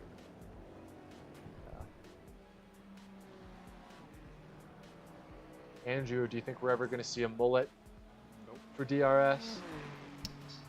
You are the mullet for DRS. Wait, Not anymore. what? No. Where'd it go? I cut it off like 2 races ago. No way. I saw somebody. it's your turn. I saw somebody the other day, and he was like a younger kid. I was like, "This mullet must really be coming back." And then I thought of you, and then yeah, I just had to do a double take. I did not realize it was gone. So even though the mullets are coming back, you're You're not- anti-mullet? Yes, I'm not anti-mullet. I'm fine. If you want to do it, I just don't think it would look good on me. We have Actually- a chatter that says to bring the mullet back, so Here. Let's see here. Chad is saying bring the mullet back. I think we should bring the mullet back. I think if we should have like 3 to 5 people in the chat say bring the mullet back, and then I think you'd have to bring it back. we should also have a donation goal Ooh. to cut Andrew's hair like a mullet. I would donate. Yes, I would donate for that as well. What? Nothing. Chat, let us know. How much would you donate For to make Andrew grow a mullet? Grow a mullet. I don't know. We have 2 votes for bringing the mullet back. I've tried to have the same hair for a long time here, so. Oh, we have one that would donate against What? it. We do have some Thank you, anti-mullets thank in you. the chat. Anti-mullet. I like that.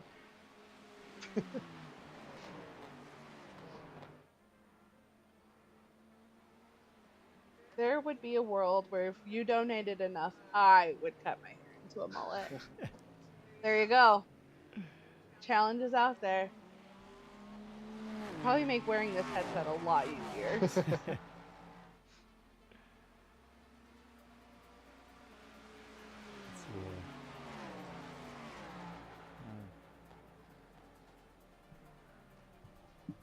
Let's go.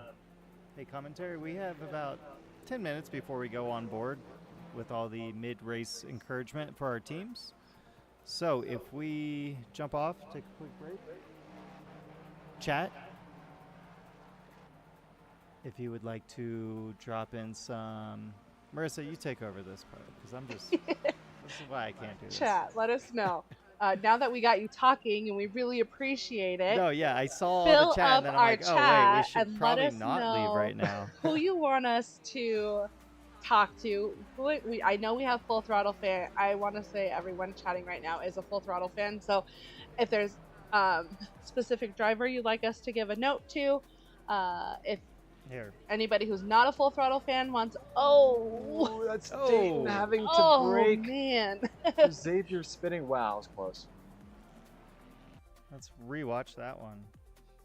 small little replay of Xavier just losing it. But good reaction. Hopefully there was no contact No anywhere. contact, it looks like. So that's good. Unfortunate, but that definitely was a good one. All right. Sorry, back to the chat. That was a good reaction time on our Full Throttle drivers. Let's see. Here you guys go. Oh, Sean would donate if it was done by a professional barbershop. We could make that happen. Oh, That's We is could that do a real picture? of me. That's you? Oh, Well, there you We go, need to bring it chat. back. There's a little bit of a vision of what the mullet could look like if we hit our donation goal. So that I will say that is AI created. Oh, okay, so Oh, it's not So real. it's not real. Oh, okay, that's what I thought. Yes. No, I can't claim that. But we That- could that would make be a him good do mullet, that. Though that I think I think you can bring that You could do hairstyle. pretty that. sure my dad had this mullet back in the '80s when he was in his hairband phase. All right. Well, we'll leave the mullet talks to you guys. Chat. We'll take a quick break. Like Marissa was saying, comment in the chat who you want us Yes. to talk with. We'll be talking with all the drivers once we get back from our break. yeah. Hear how this race is going for them, and share all of the love and support from you guys to your drivers. So, Thank you for getting that chat going. I still have a goal of getting it full up. So when we get back, drop in all of your chats, talk to us, talk to your drivers. We will be right back.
Thank you.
Thanks, CJ.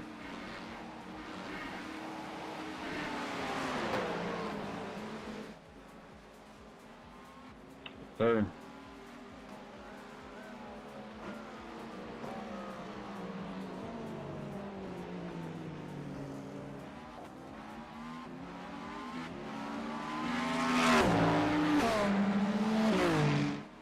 I'll leave the left open, Dayton.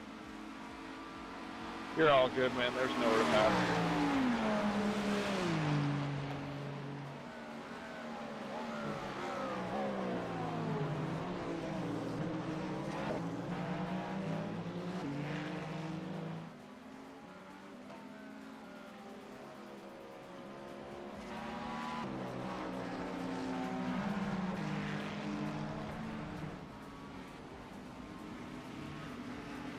Sorry, Dane. Sorry, my bad.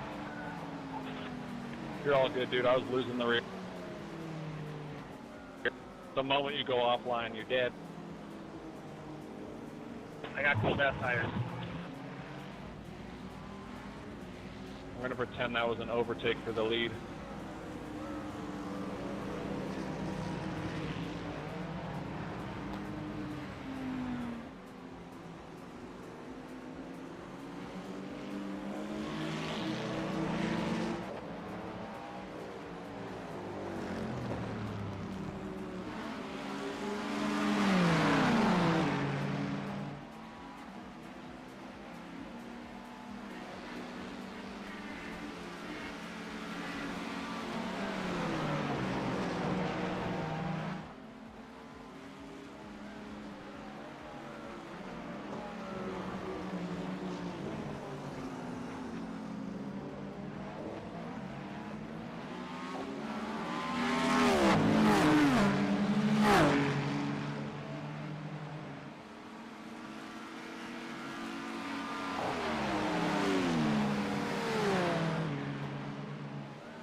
Thank you very much.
I'll stay left into the turn.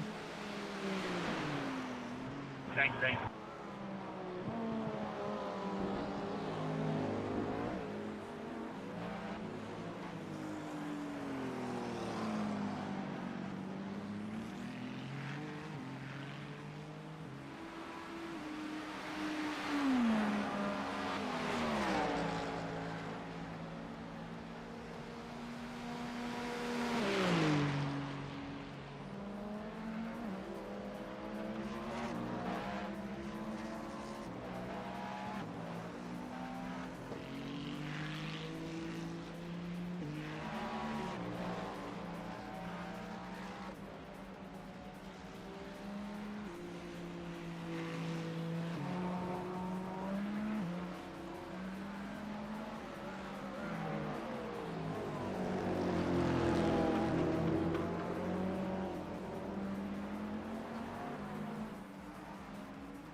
Welcome back, or I guess welcome back for us. Yes. Just got back of the commentary booth. We're on lap 54. Thank you, An man. hour and a half into this race, about an hour left to go.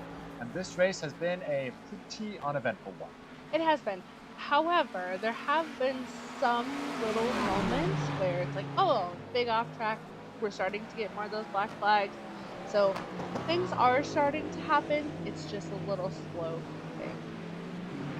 Now we have some drivers going into the pits for their second time so far this race. That's why Christian is in fourth, Shay is in fifth, Brian and Andy are 1-2 right now, and both the Vectors are currently sitting in third. That is due to pit strategy, and I think we've had a couple of other drivers get some drive-throughs for instant points as well. But otherwise, all of these drivers are still just racing in, and we want to talk to you guys in chat now that we're back to see what we should be asking our drivers. Because we know all of these drivers are so spaced out, is like much beyond halfway in the race. We might be able to just ask our drivers some brief questions. If you guys have anything you want to contribute to that, let us know in the chat. And if we fill it up, Andrew's going to put a ball. He agreed if we fill up the chat for the rest of the night, which is 1 hour. Definitely said this. He definitely said this. If we fill up the chat for the last hour of the race, he agreed to go live on Instagram while we take it to the barbershop to get a mullet. So, We want that chat, it's up to you. We want that. I Let would us also know. really like it just if we had chat full because we love talking to you guys. But when we talk to our drivers, I definitely think we should ask Benjamin about his afro, as that's definitely not how he's been since he's been a member of DRS. He has never had hair. Excuse me. And so I think that would be definitely interesting. Yeah, asking the drivers what has been the toughest race so far. That'd be a good thing to write down. We'll definitely I ask will write that down. all of the drivers what they think about that, because honestly, I thought that this track would have been more of a challenge for some of these drivers, but it looks like these guys are keeping it consistent, especially the drivers at the top of the grid. We have seen a lot of off tracks from our mid-field racers, but I wouldn't call this one of the toughest races at all. Actually, we've had a couple of tracks now, like the Canadian Tire Motorsports Park. I know was a track that a bunch of drivers struggled on. Long Beach, obviously, for all of those tight walls, but that's very interesting. We'll ask the drivers that. So. That was a great question, Crystal. Thank you so much for asking it. Is Dominic, I'll give you anybody the in outside chat here. want to know anything else? Can't think of it. I mean, as far as I can tell, everybody is still pretty dialed Just said thank into you. this race. While we were on our break, we tried to have, whatever chatter was going on.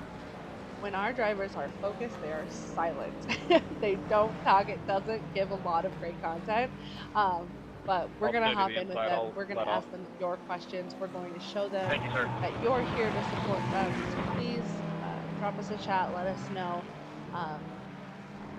We know we have Dayton Harrison fans. We have Benjamin Daniel Tominga fans. We have a Christian Martinez fan, I believe I saw.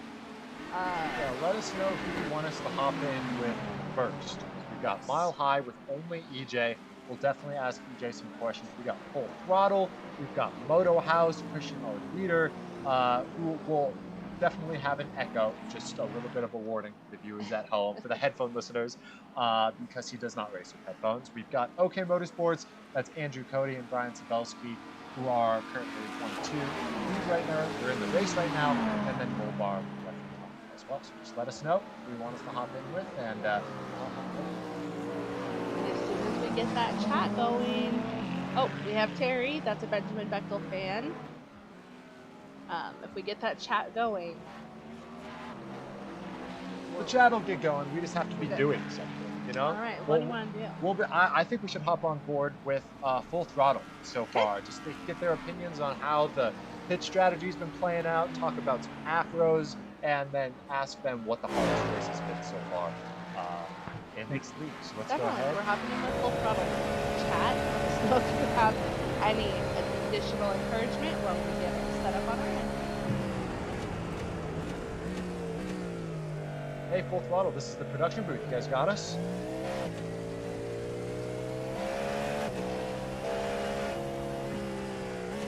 Full throttle. This is the production booth. Can you hear us? Full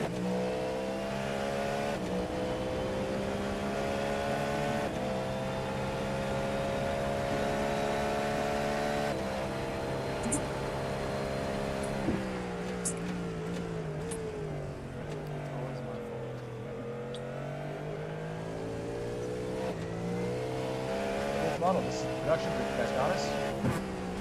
Yep. All right. Well, we just wanted to hop on board, share some love that you guys are getting in the chat, and just ask you guys how this race has gone so far. Because from a commentary standpoint, it's been a lot of open gap drivers and just a lot of people racing.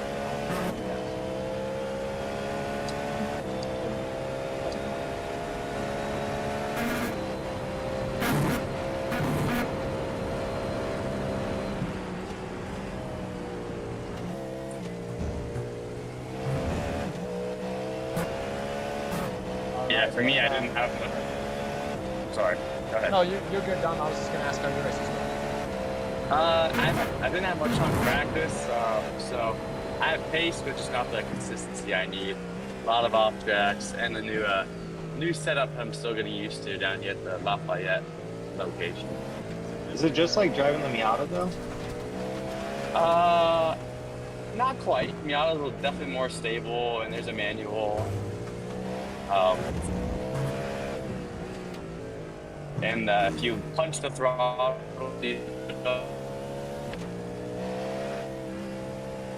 unclear. You're spinning in different directions. I think the Cadillac has a couple extra horsepower on it. Yeah, just a few.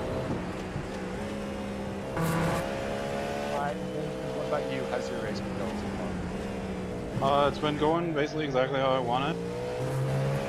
I knew I wouldn't really have the pace around this track. I'm just not there. But I wanted the consistency in me. I got it.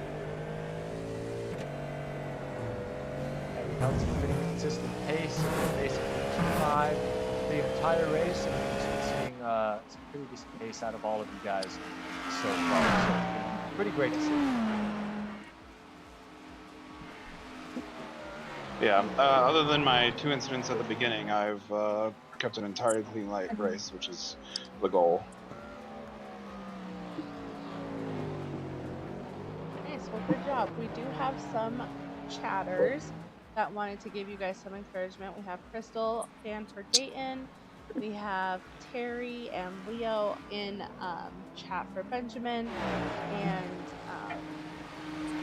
we got some fun feedback from our chat. Oh, Rose also in chat just now says, good job, Benjamin. That says, Benjamin, when you were in high school, you had an afro. Can you confirm or deny this? It's 100% true. It was only for one day. It was Wacky Hair Day at swimming. It was large. I could not imagine. I cannot imagine you with honestly any hair at this point. It's been a while.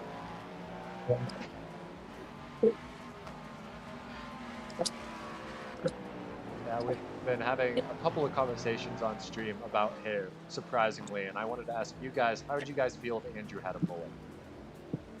I think you should go for it. 100% do Yeah, it. I got some green flags over here, Andrew. And it needs to be like a real, like, rat-tailed mullet.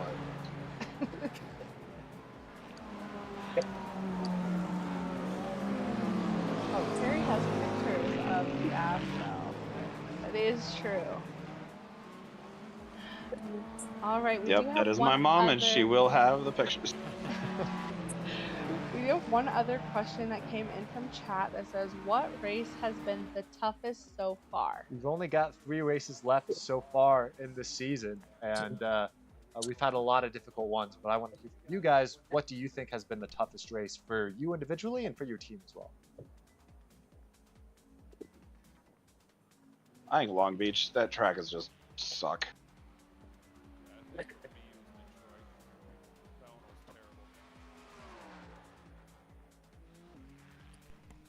I think arguably this one, just because the consistency has not been there at all. I love VIR, but I'm spending a lot of time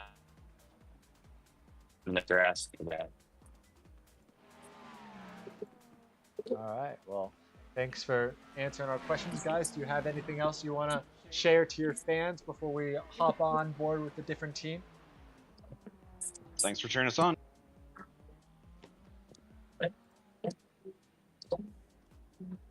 Thank you guys.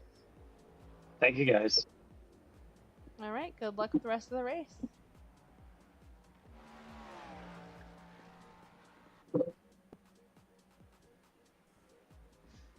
All right. Well, there you heard it. Benjamin did not deny the afro, and everyone is in favor of Andrew getting a mullet.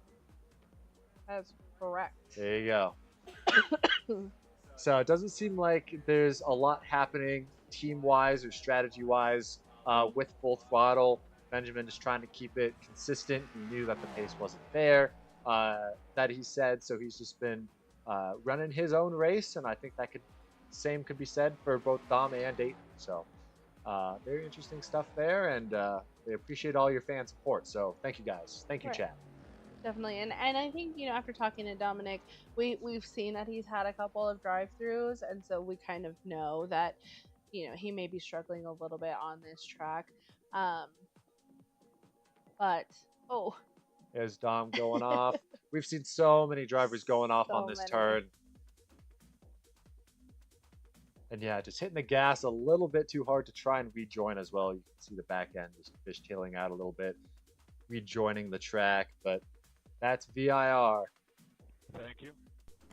It definitely is, but I think they're still trying to do the best they can, and the big thing I think for Dominic to watch out for is to not get that 60 incident points, which I don't think he's close at this point, but make sure he doesn't get there so that he still finishes the race and still earns those extra points for his team. All right. Well, how about we keep hopping into some team chats to hear how we're doing? I think the next team we should hop in is Mile High Motor Club, and we'll talk with EJ Luna to see how his race is going. I was thinking the same thing. Wasn't what I was thinking, but that's cool. Hey EJ, it's the production booth. Can you hear us? It's going all right. It's been a long race, not a lot of battles on track, and we wanted to hear how your race has gone so far. You started in the back and made up a lot of positions. How's that feel?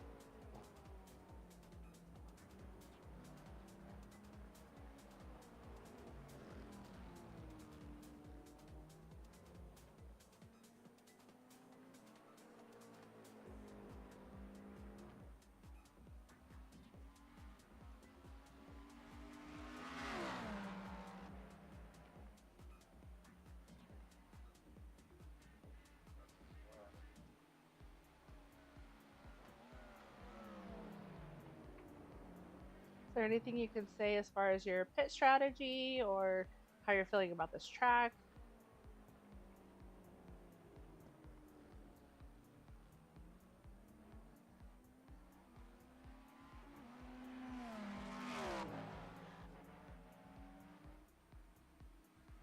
Hey CJ, sorry about scaring you there. So was that a two-stop strategy or a one-stop strategy? Oh, okay.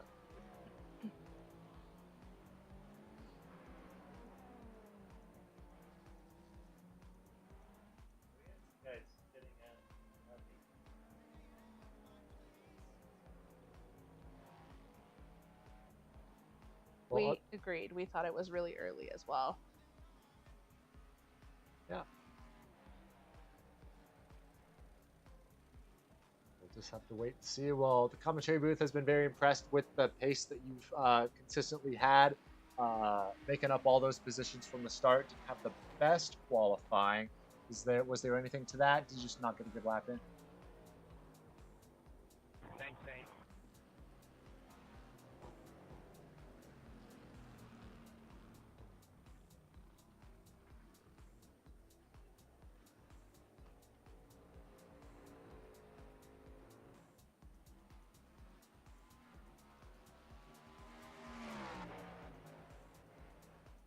Well, I'm definitely rooting for you. You are in my top 5 picks for tonight's race, so I'm hoping you get up at least until 5th place, but good luck. And And we actually had a few questions that we've been talking with chat about, and wanted to hear your opinion. Out of all the races that we've done so far this year, this is being race 9. What has been the hardest race for you?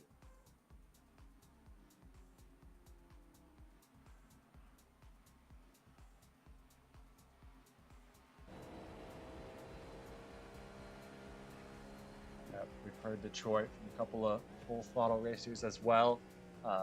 Definitely a tough one. And I guess the second question is, how would you feel if Andrew grew a mullet? If he grew a mullet. That seems to be the general consensus, yeah.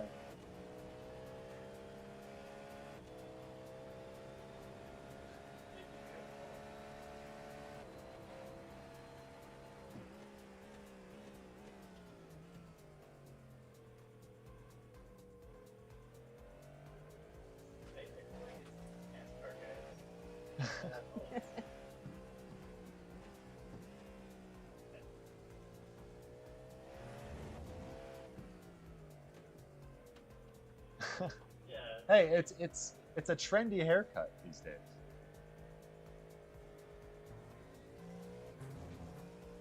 Yeah.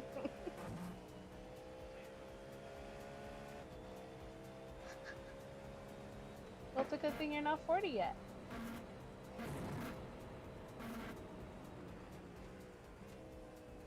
All right, well, thanks for talking to us, EJ. We wish you the best of luck as this race continues on, and we'll talk to you again at the end of the race for the round table. So good luck until then. Definitely good luck.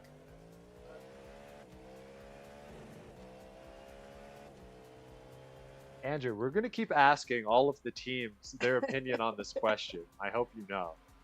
We only have one person in chat who says no, so I'm pretty sure majority is going to overrule that. You see, I don't even know how to grow a mullet, so there's that. Ugh. Well, EJ sounds like he's just been locking in. He was in 6th. I must have missed when Dayton and EJ swap positions. We see Dayton's in the pit now.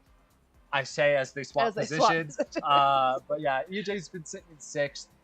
He has finished in 6th 4 out of the last 8 races. Right. So that seems to be where he's been existing on the standings. And hopefully he will be able to get one more position so that he enters into your top 5. Yes, I need him in my top 5. It's really good that we're not putting money on this, but not opposed if anybody in chat wants to make a friendly bet. Yeah, I mean, the commentary booth, we know how good all these drivers are because we've been commentating about them so often. But it's always just interesting to see. It's sort of like fantasy sports where you pick your team and you hope that they do well, but at the end of the day, it's all the way to... It comes down to the performance of the drivers. It definitely does. EJ's been having a pretty good performance so For far sure. today. But...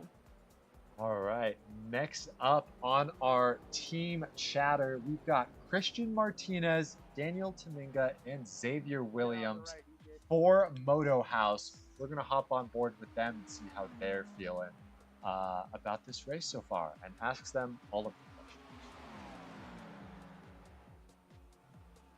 Hey, Moto House, this is the production booth. Can you hear us? All right, well, we just wanted to hop in chat and see how the race was going for you guys. It's been a long one, not a lot of on-track battles, but how are you guys feeling about your races so far? It's all right. It's the third one.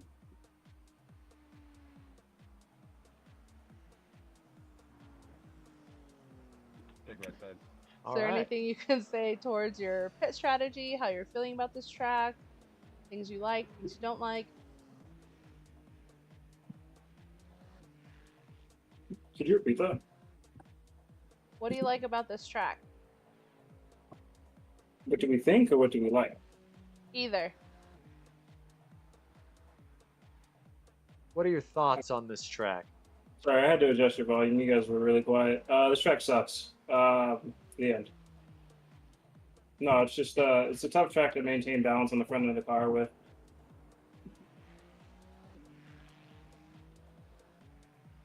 Once you commit to a corner, you're kind of there. with whatever line you decided. It's hard to get any corrections going or make any adjustments as you either overshoot or undershoot a corner without any type of critical mistake, especially when wheel to wheel, which this track is really hard to also go wheel to wheel at. Yeah, we've been asking some of the other teams and drivers what they think their hardest race has been now that we're so deep into the season. So Xavier, how does this race rank among all of the harder races that we've done so far this year? This is whatever. This race is my own fault. The hardest race was probably either Sebring, because that was my first race and first time driving the car on ever, minus the new tires, doesn't matter. Longest stint I've ever had to do. So, like, for me personally, it was just the first time having to do a long stint. Outside of that, probably like Laguna or Canada.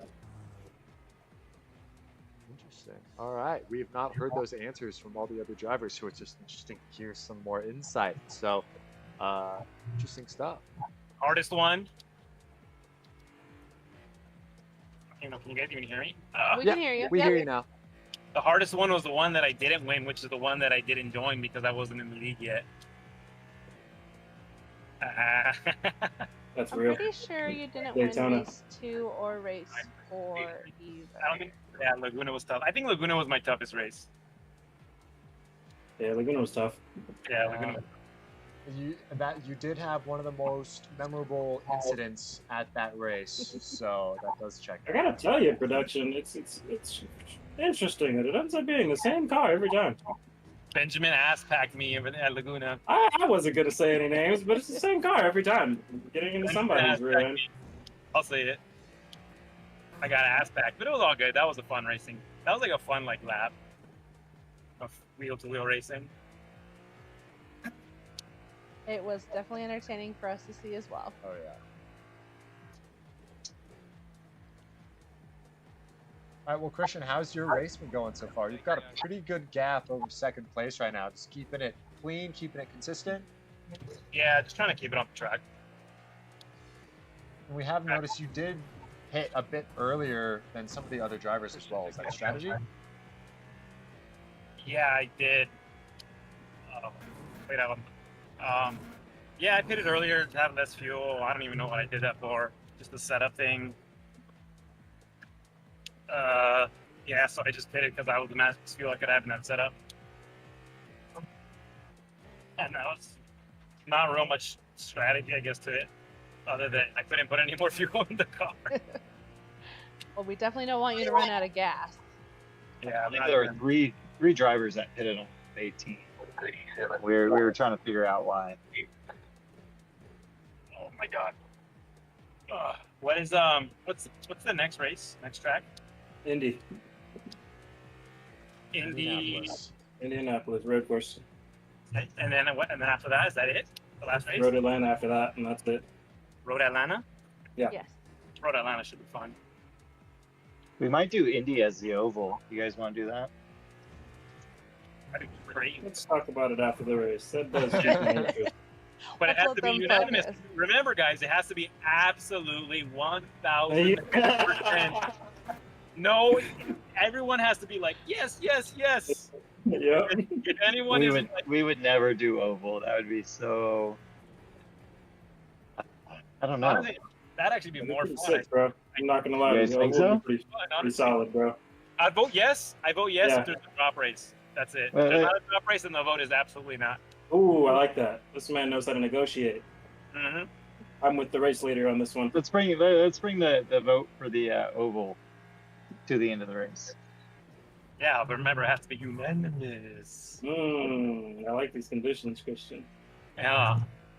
All right. Well, speaking of unanimous votes, we've been talking with a lot of our drivers during the race, and I want to get your guys' thoughts.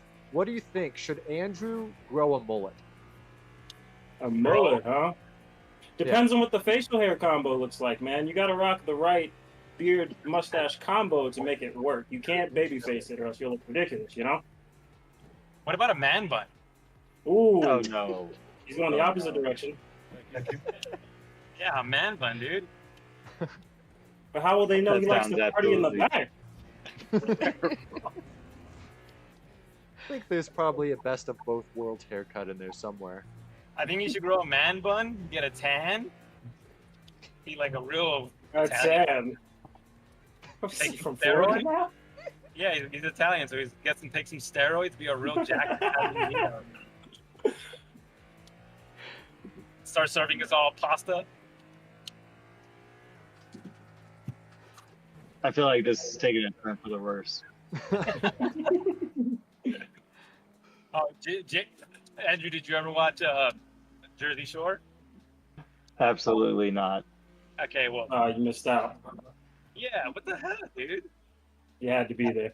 That was like your peak age, high school years, for sure. How old do you think I am? Old as shit. 40. Exactly right. I don't think Jersey Shore came out until like I was in my mid-20s. Damn. Hey, Damn. Andrew, what was it like watching Rosa Parks say no on that bus? You guys.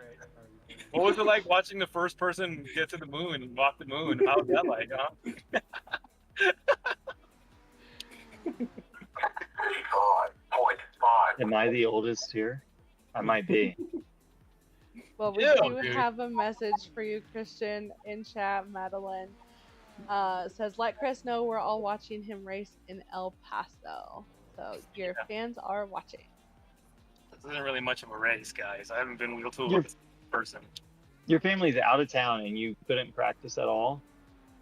Dude, I have been so busy, Andrew.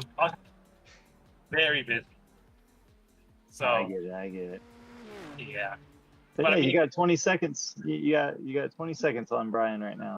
Yeah, I know. I'd be legit shocked when I could join Mad Fate.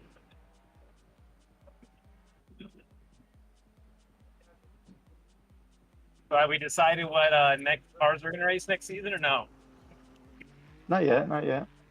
And most I'm thinking Lotus 49. the manual transmission one. Jesus Christ. Yes. Oh, I'm in for that. That'd be Mad. sick. That would be awesome. I'm so down for that, actually. But everyone needs a manual transmission. Oh, That's very true. that would be awesome. Alright. That'd be a lot of fun. No, maybe GT4. I think the 718 GT4. With the new tire model, I'd be down for that. That'd be fun. Because the tire model's coming out to the GT4s this next season, so count me in. It's pretty impressive. You can hold a pretty good conversation.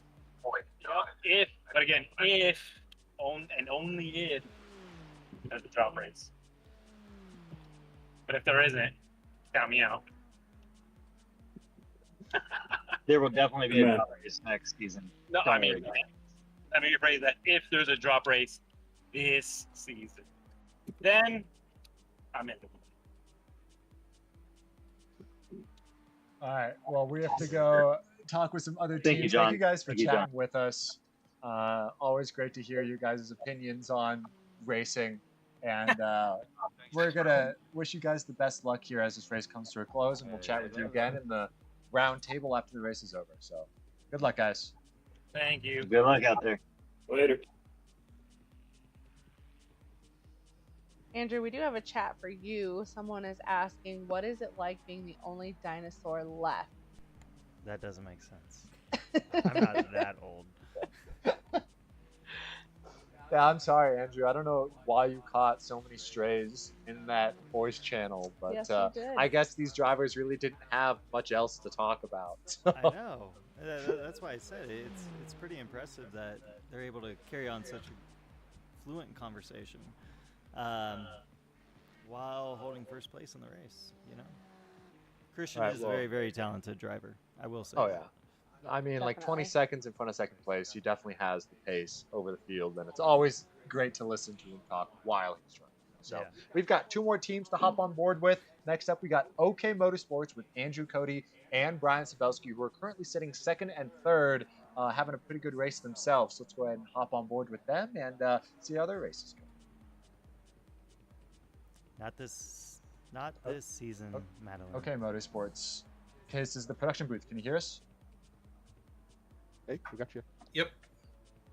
All right. Well, we've just been hopping on board with a bunch of other teams, and we wanted to hop on board with you guys, see how your race is going. And from what we've seen up in the commentary booth, you guys have been doing really good. Second and third place right now, pit strategy wise. How are you guys feeling right now? Pretty good. I think we got this. We don't have to stop again, so we're not worried about it. We know Christian has to. He can't make it to the end from an hour and 3 minutes. All right. How many laps do you guys think this race will end up being? About 90. Well, then you might have something there.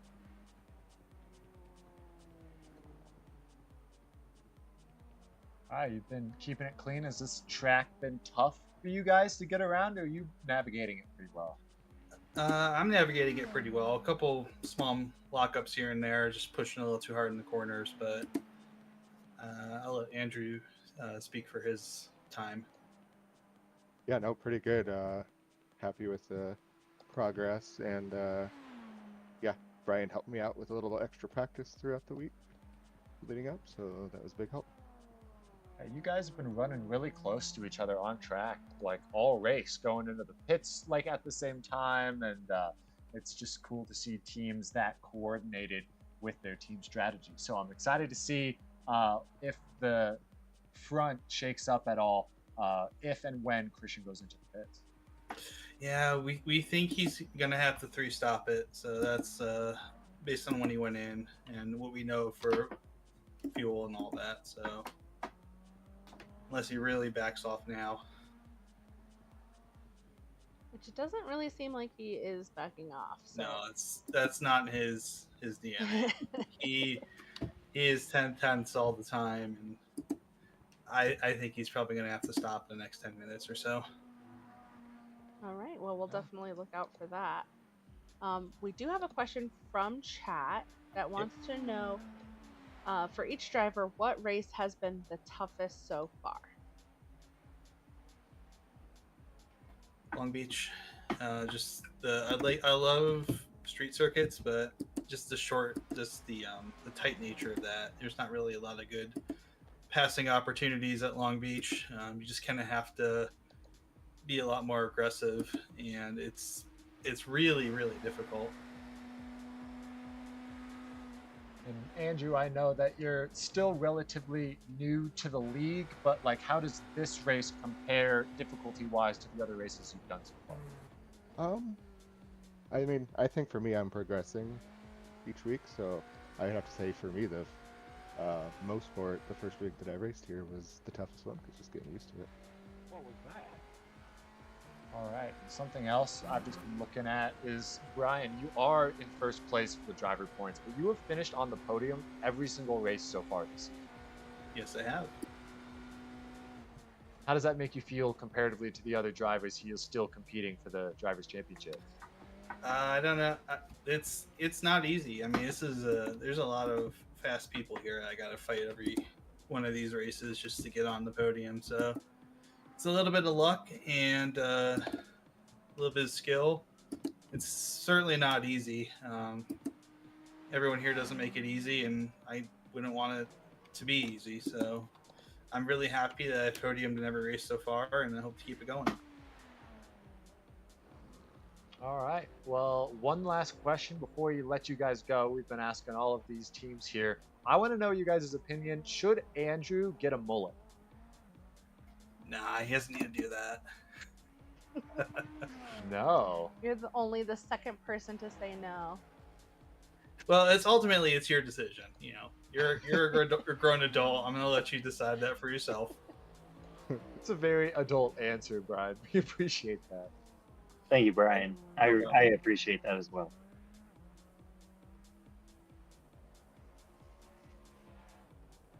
All right, well, we're going to let you guys get back to it. Hope your strategy plays out. You guys can have a 1-2 podium finish for OK Motorsports, and we'll talk to you guys again at the roundtable at the end of the race. So good luck finishing off this race, guys. Good luck. Good luck, guys. Thank you. That I expected all of those answers from Yes. Brian, but I didn't think that Christian would need to pit again. So he didn't seem to No. mention that he was going to pit again. So I'll be Yeah. interested to see if he actually does. I agree with the chat as well. It's our decision to control Andrew's haircut. We just need to have like a donation bar across the top of the screen or something.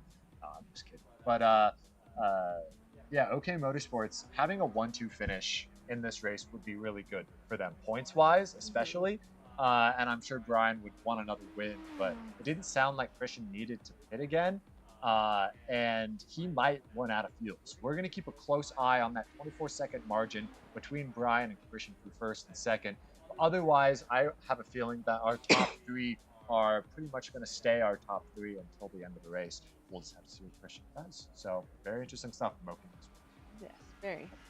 All right, we got one more team to hop on board with, and then we'll take a quick commentary break and then come back to commentate the end of the race. So let's go ahead and talk with Team Mulbar. Hey, Mulbar, this is the production booth. Can you hear us? Yes, sir. Hey, what's up? Hey. All right, guys. well, it's going pretty good for us in the commentary booth, but we wanted to just ask how the race has been going for you guys. How has VIR been treating you? Pretty all right, minus pre-race incident with a different driver. It's been pretty consistent. Pre-race, I don't think we've heard about this pre-race incident. If there's anything you care to share. On the formation lap, someone decided to park their car in the hog pen area, so gave me 4 incident points before the race even technically started. Nice job keeping that off the wall. That is definitely not how you want to start a race, for sure. Is there any action out there? Not a ton of action. I would say everyone's pretty spaced out at this point of the race, but there is some speculation at the front of the grid whether or not Christian can make it to the end on his current tank of fuel.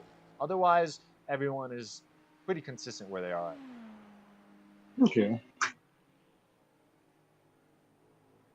Yeah, I think I pitted a lap before Christian, and I needed 5. I was going to be short by 5 laps, I think. So he's going to have to do some crazy fuel saving, I think. But I don't know. Are you going to have to pit again? I should be able to stay out, but I messed up my strategy, so I had to go in for a little bit a couple laps ago, maybe like 10 laps ago. Yeah, we've been seeing you've been having a really good race, qualified well, and you've been racing up with Christian, keeping pace as well. So do you think VIR is just one of your better tracks, or you just feel like you have better pace than field? I don't know. I feel like I'm just starting to learn the car and getting a little better each race. But Christian's just a freaking beast, dude. I have to try so hard to keep up with him, where I have to tell myself like not to, just drive my race. Otherwise, I'm gonna crash. Well, we'll see how Hey, defending you're a beast against too, Benjamin man. does. Thanks, Rube. Ruben, tell us about your race. Oh, started great, man. Started amazing. Kept it very clean up to, well, I got a few accident points now and then a few drive-throughs penalties. But aside from that, we're doing good, man. Good race, having some fun, and scoring some points. All right. That's great to hear. So we've been asking some of the other drivers this. We are currently on race 9 out of the season, and I want to hear from each of you guys. What do you think has been the hardest race for each of you this season? Mosport. Yeah, Canadian Tire. For me, this one. All right. We've been hearing a lot of Mosport. Haven't heard a lot of VIR, but everyone's been keeping it relatively clean. Yeah, this one's difficult, but I felt like Mosport, you didn't get like 1 second to like kind of relax during the whole race. So that one I was wiped after that one for sure. All right. And I guess the last question we've been asking everybody is, what are your thoughts on Andrew getting a mullet? He should go for it. I Only like if it's everyone's initial reaction. a mullet with a bowl cut. That's the only way he can rock it. I rocked a bowl cut for many years of my life. Just add some long hair on the back and you're golden. I feel like that's a blend between like what Lloyd Christmas, off Dumb and Dumber. Oh yeah. Well, Shay, we know you got a lot of pressure on you right now from Benjamin, so we don't want to mess up your race. All good. Thank you, guys. Yeah, thanks for talking with us, and we'll talk to you again at the driver roundtable at the end of the race. So good luck finishing up, luck. guys. Good luck, guys. Thank you.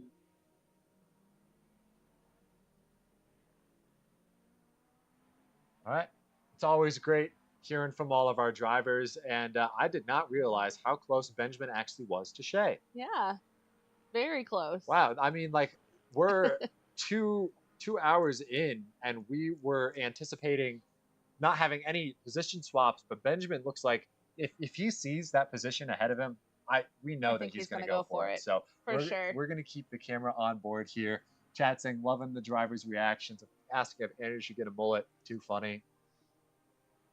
I think we should. Majority should win this one. I don't think we should follow Christians and be like, it has to be unanimous. I don't think we should go that route. No, it definitely has to be unanimous.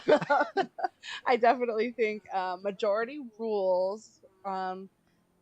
But since we're not getting that chat full up, I don't think he'll agree because that was the condition. So chat, you have 2 more races to get this chat full up so that we can get Andrew to get a mullet. Better invite all your friends to the next race in Indianapolis.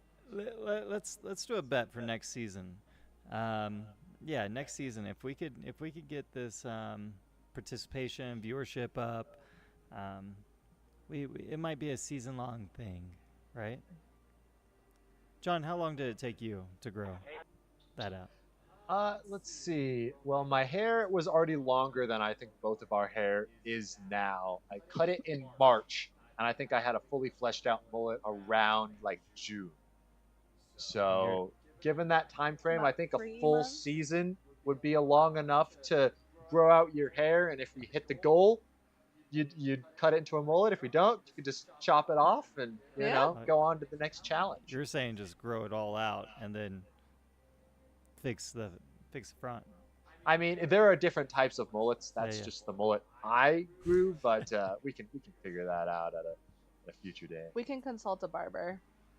Yeah. If you're watching and you're in chat, we have a new drinking game for you. You have to take a shot every time you hear the word mullet tonight. All right, let's go on break, guys. Yeah, we're gonna leave you on break with this insane battle for 4th place right now, and we're also gonna keep an eye on. Wait a minute, we missed it. Brian Sabelski and Andy Cody are 1-2. They passed Christian. We must have missed that we happening. Were talking about your mullet. Too busy talking about hair to realize that there were actually changes happening in the race. Christian and Benjamin both moving up and down in the grid this late in the race. Insane stuff. Yeah, Christian did have to go to the pits. Brian was right. Wow. So how far back is he gonna be? Let's see where he's gonna come out. Let's see. Christian's only 8 seconds back though. 8 seconds back from Andy, and then that's about 15, 16 seconds back from the leader. So not saying it's impossible in the next 15 minutes, but Christian's going to have to put down some really good laps, and he will have fresh tires and probably a light fuel load, so he should be pretty quick. But chat, don't go anywhere. We're going to take a quick break and then come back as this race ends. So stay tuned for the end of this race.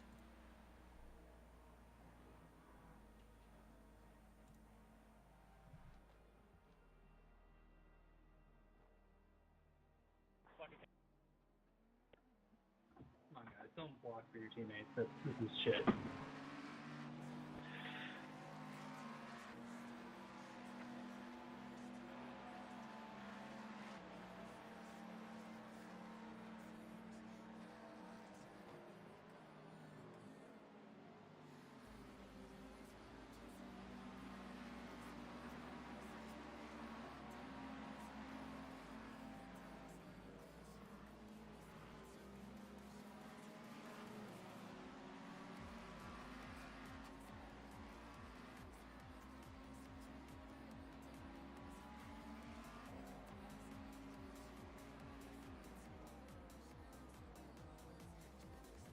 Daniel, what are you doing?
Real childish shit there, guys.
Yeah, it's cool. You just hit me, it's fine. I mean, you have a star, you just turn right into me.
Bold choice, Zane.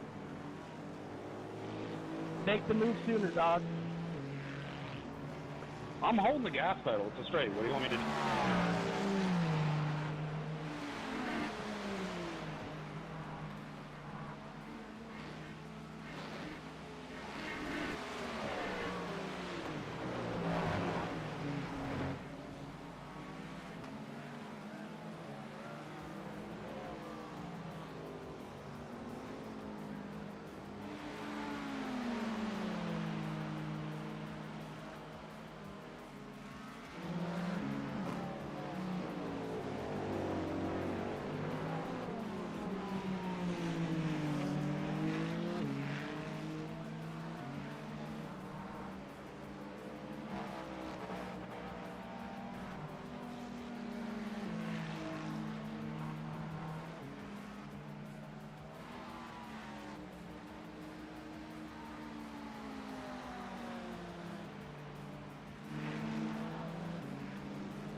Thanks, Xavier.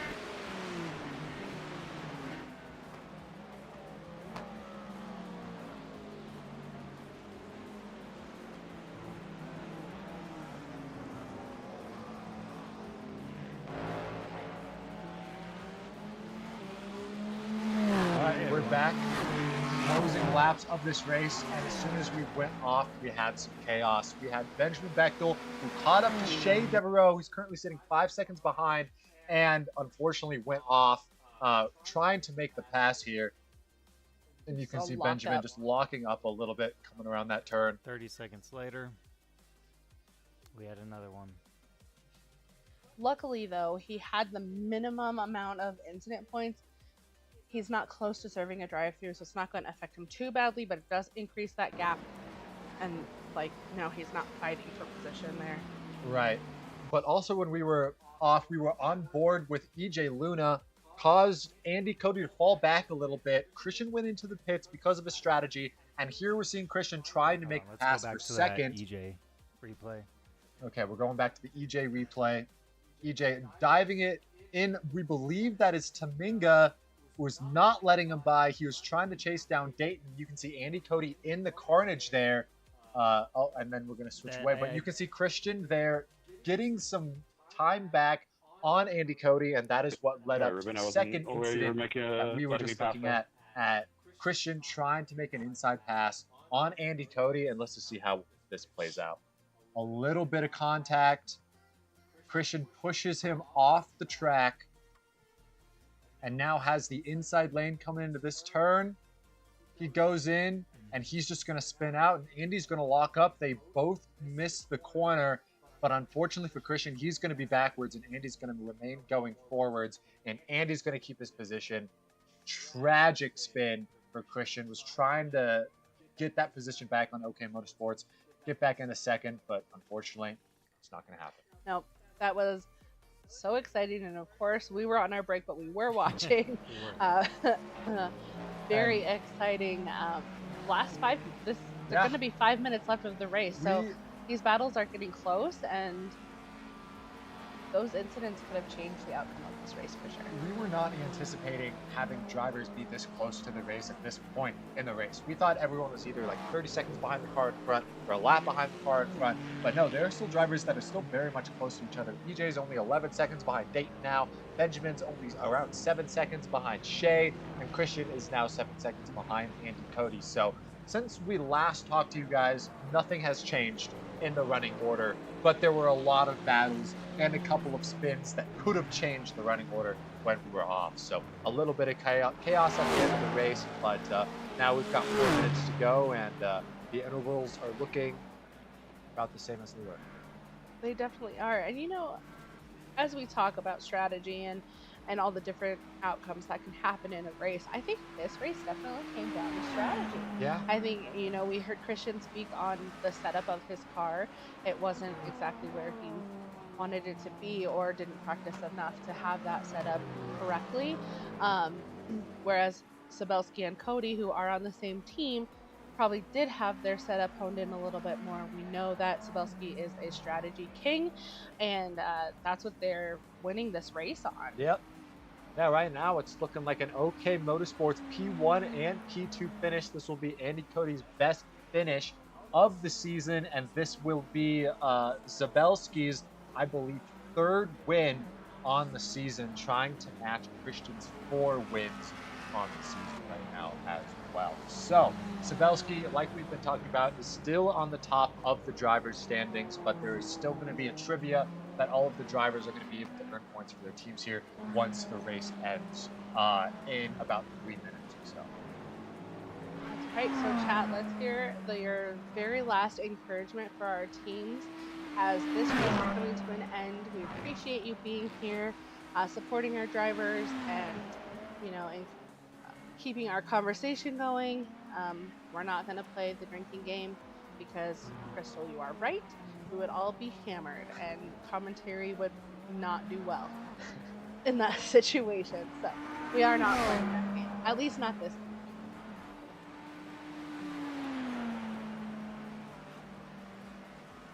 Oh man, it has been a long race. It has not been the most eventful race, and but it's still been a really good race. I feel like there have been some really good battles. And as far as just commentary production goes, this might be one of the best races we've had so far this year, with everything running smoothly and just all of the highlights we've been able to show you guys during the race. So otherwise, been a pretty good night so far, and it's going to be an even better night for Brian Sabelski here, as he's only got a couple more minutes left before he takes that checkered flag.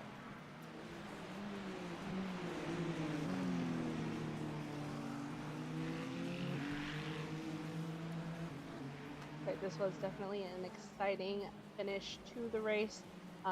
Definitely not where I thought drivers were going to be. I, of course, had Christian not even in the top 5, which he's not first at the moment, so that's my bad. I should have had him in my top 5. But our new up-and-coming drivers for this season have been doing a great job and definitely putting their names out there. Yeah, it's exciting to see some of that good competition here at the end of the race. Yeah, and I mean, Shay from Molbar Motorsports has been holding on to that 134.6 fastest lap for basically the entire race as well. So definitely showing he's got the pace. He's one of the faster cars on the grid. I should have picked him for my top 5, and I didn't. But he's been having some really good pace. And he did have that strategy mishap, which is why he's so far behind Christian right now. Otherwise, they would have been on the same strategy. He would have been with Christian when all that chaos happened. Either that or it's going to be his white flag. I'm not sure which it's going to be. So it's Hop on board with our leader. Nice job, Brian. Checkered flag, checkered flag. That is going to be it for the race. Brian Sabelski takes the win. We're going to hop into the OK Motorsports chat to hear how we celebrated with Brian Sabelski. It'll be quiet.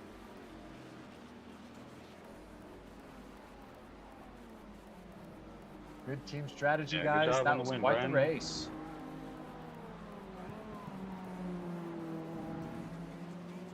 Also good shit, Andrew. Brian, second. your 3rd win on the season. Yeah, that's awesome. Thanks. How are you feeling? Thanks, Benjamin. Great race all around. Can we all feel like we go? EJLC at the next track. Oh yeah, I'll be waiting. Good win, Brian. Good win. Thanks, guys.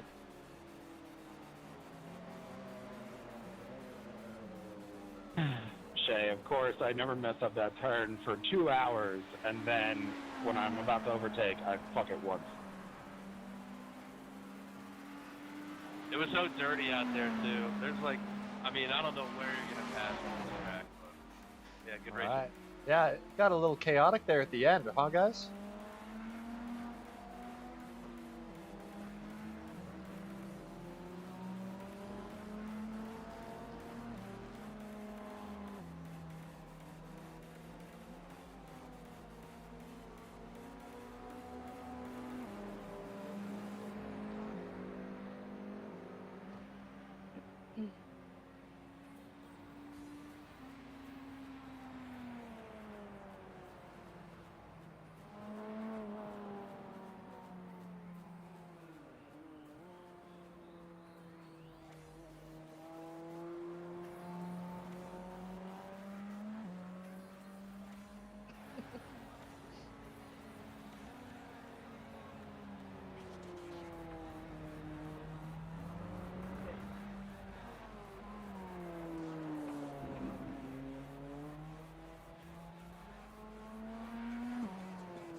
There were some really good battles here at the end.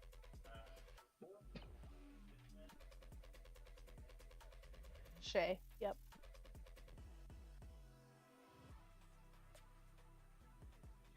Jay had a really good push there.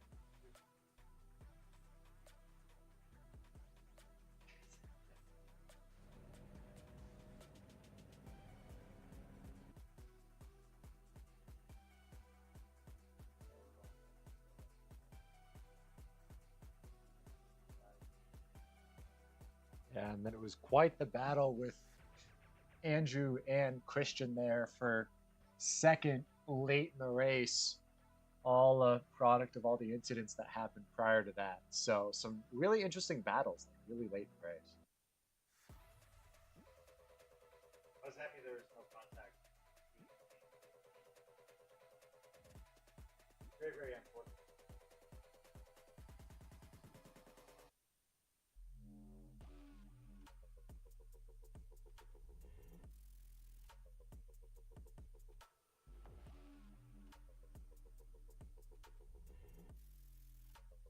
That's a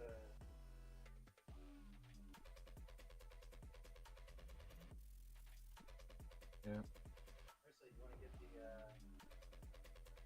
trivia going as I get the Yeah. Is everybody ready? I put it in Twitch, YouTube, and in Discord. It's crowd.live 3XSMM.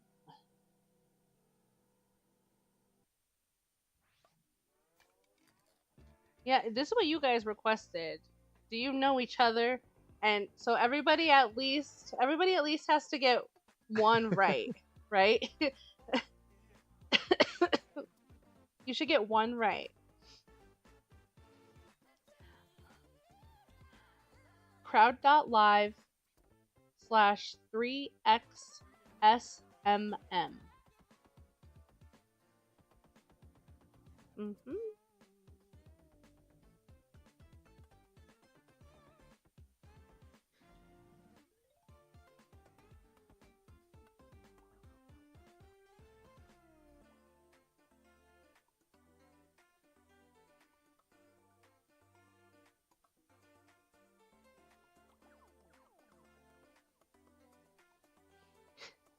I don't understand. What's that mean? What's that mean?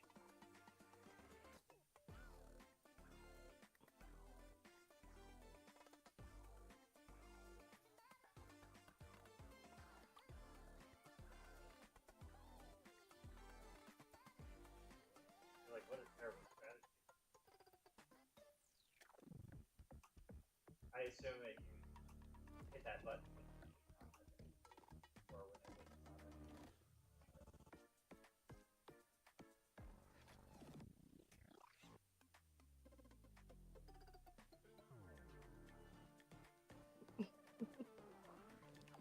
Or where? Oh yeah, yeah. Like $35.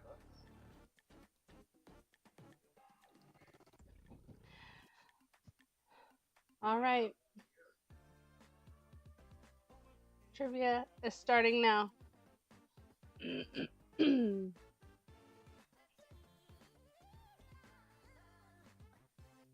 working?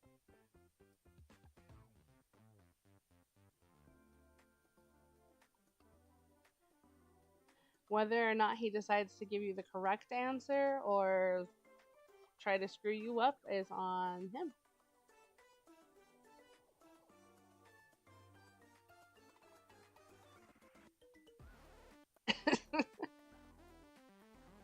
I mean, you do have a fair amount of time to answer each of these questions, so.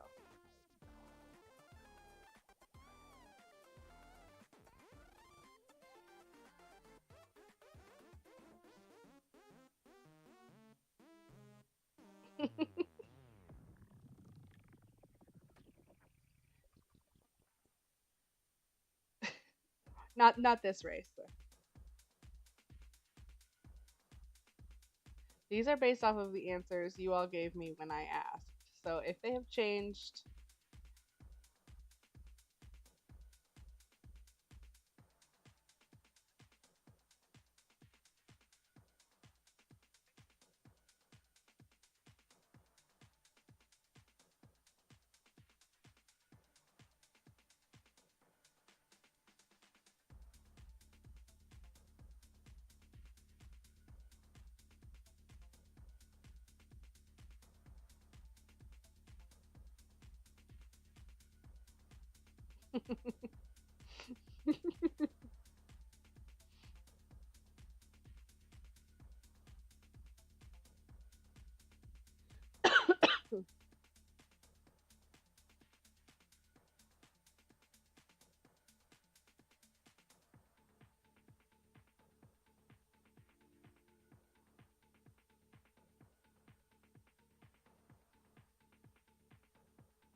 it's B.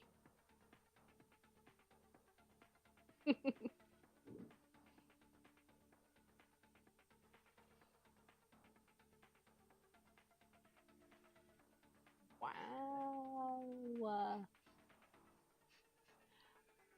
All of the answers came from the drivers themselves. If they gave me false information, I claim no responsibility.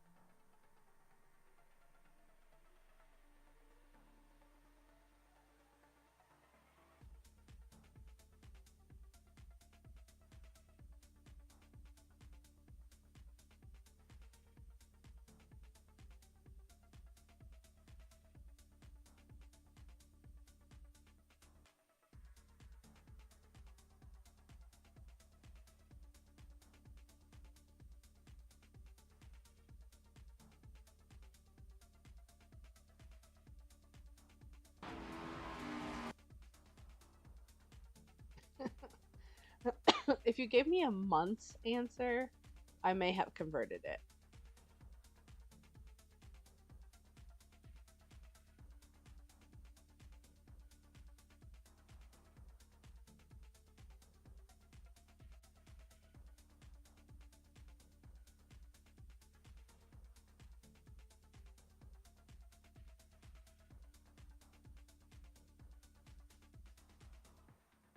Always had so much trouble finding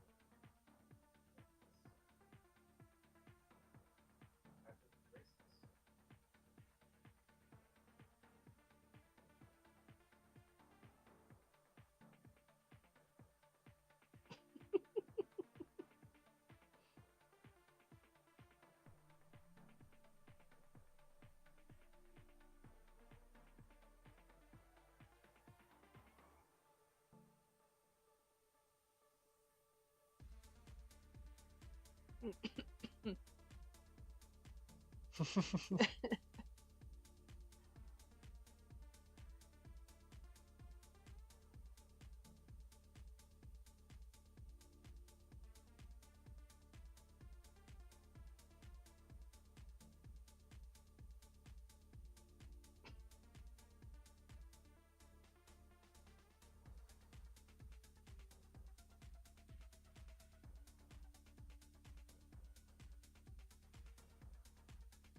How do you guys feel about this iRacing Studios to produce IndyCar video game?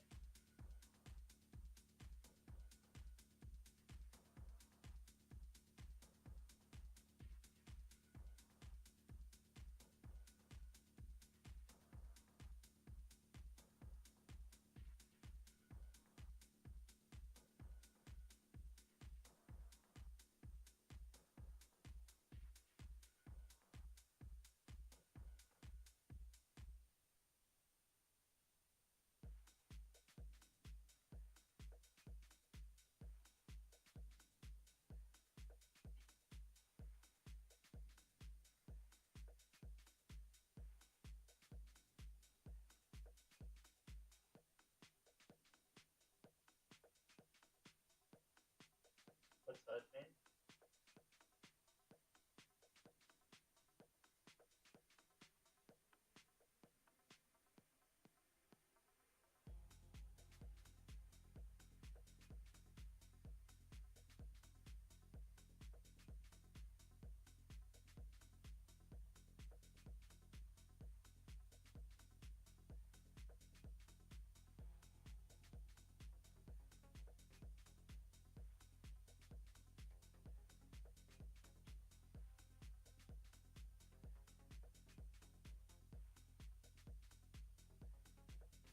Definitely seems like a Z4 kind of guy.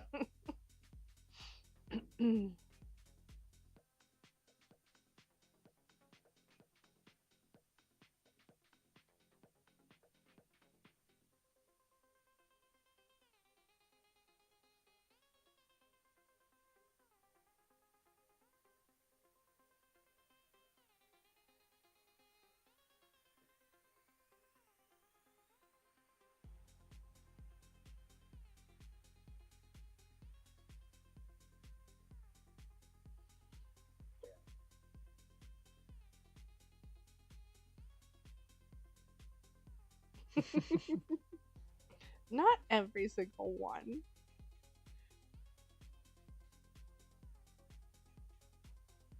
I thought it was gonna be the Cadillac, honestly.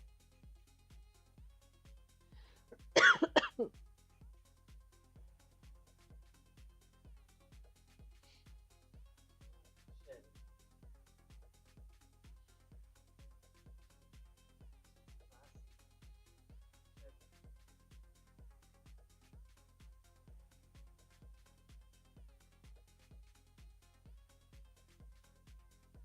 That narrows it down.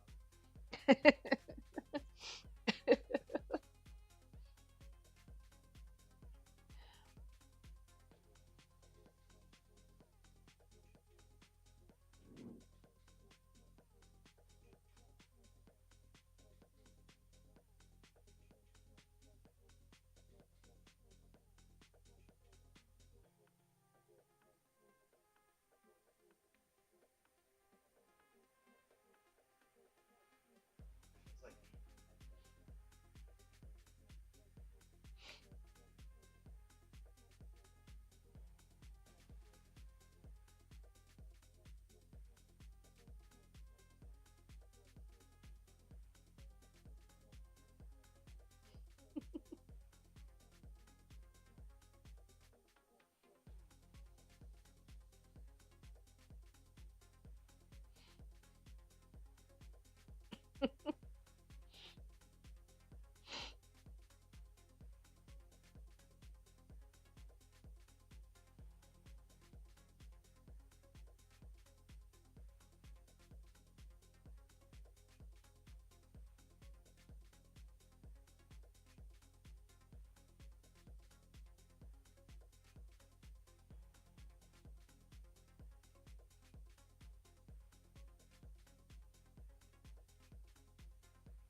I could tell you it's not the Porsche 911.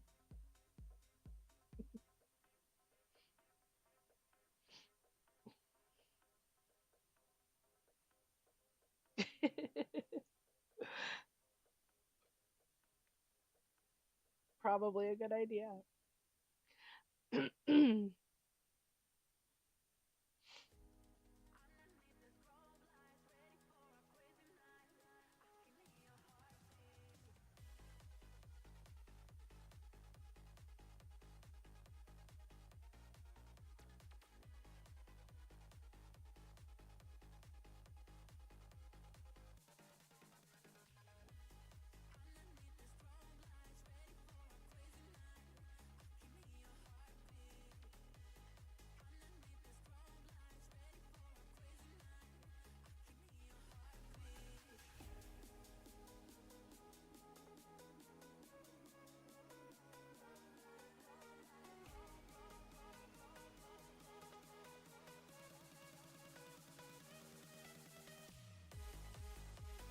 The timing is based off of when I ask the question.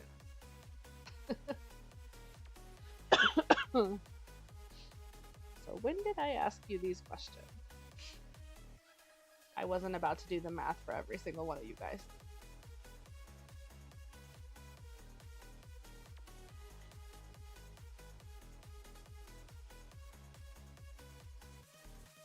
Very valid.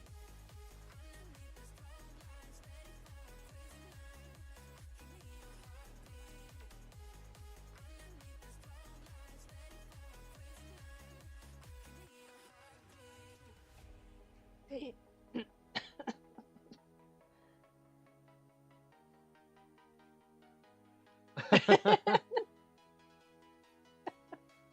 You're supposed to at least get your own question correct.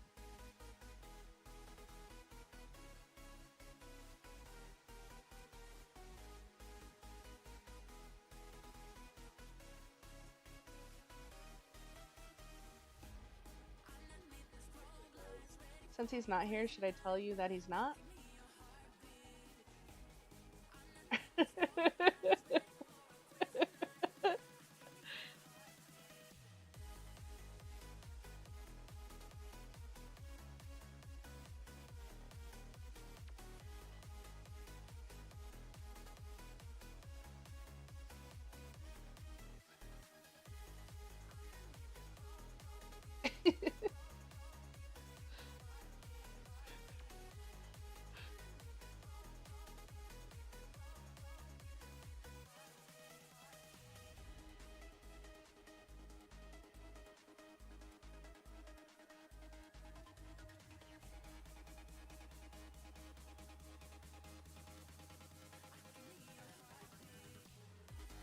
Oh.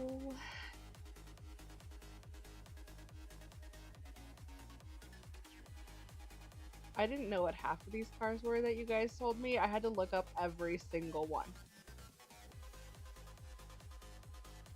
No, I remember yours. Okay, I didn't have to look up every single one, but I had to look up a lot of them.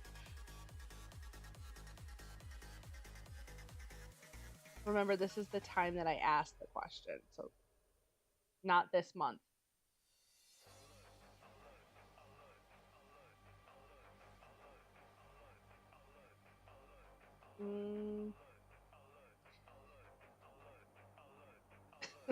It has been a while.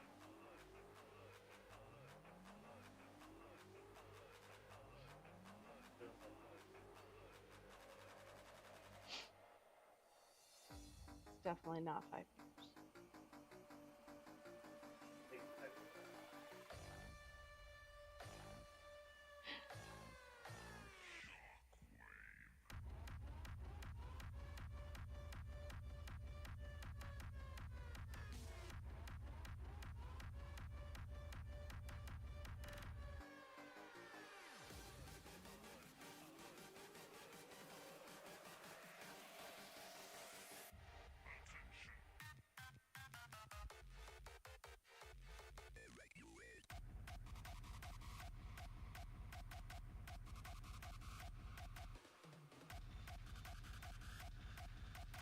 Hey.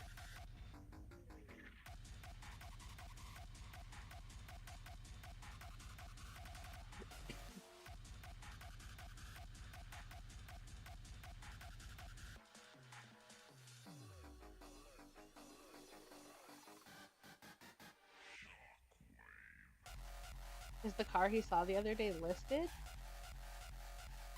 Wow.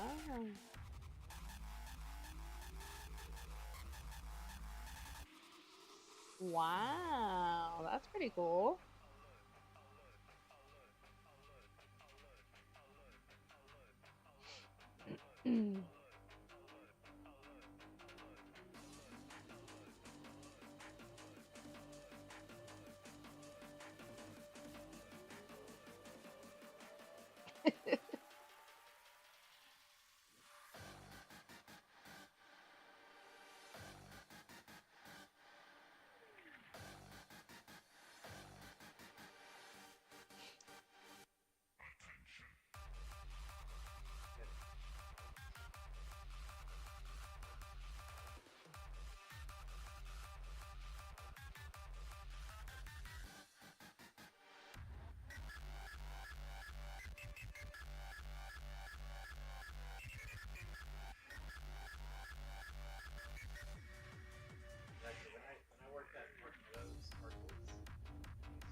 I did math once.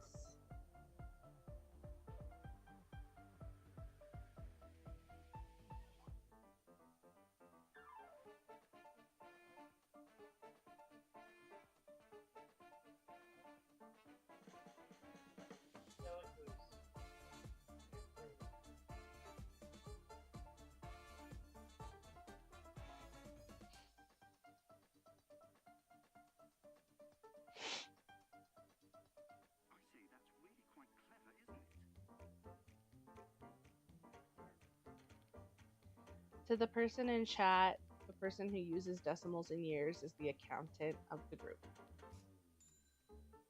That's me. I cannot find the results page to save my life for this race or any race. I don't know if I race updates either.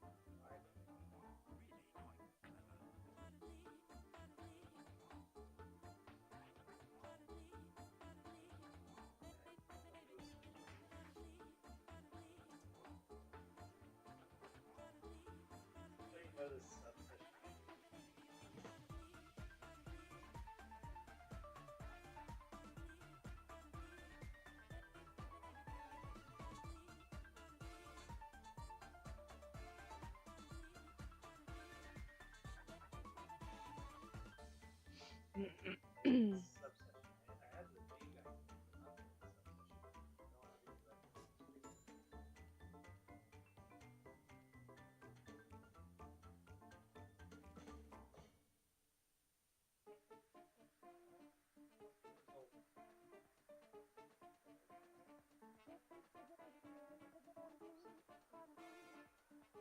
Luckily, this We're gonna be on for another 2.5 hours. Hope you're ready. oh no, we have a very good. Isn't that right, John? Oh yeah. We let you guys go. We're gonna do a little outro.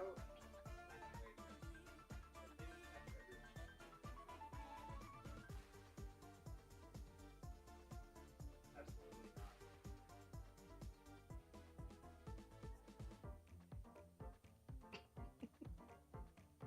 No, there it is. Walk on. That's stuff for us.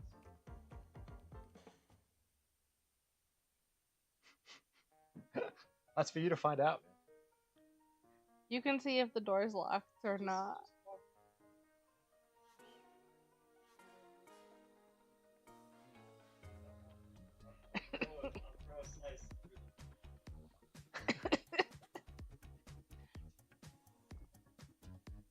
Yeah. I saw Mel speaking out.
Well, not everyone heard about this, but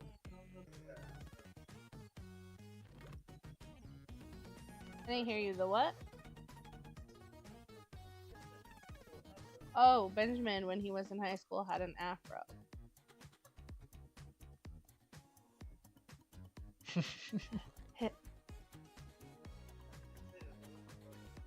Yes. That photo was sent to me. So I can put it on stream after the trivia.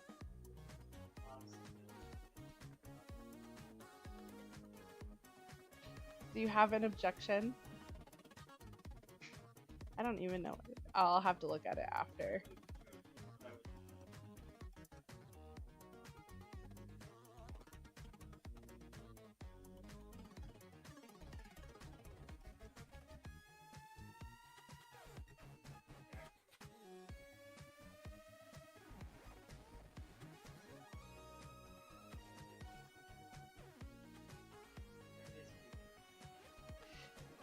He only likes to come over here to eat our food. We know this.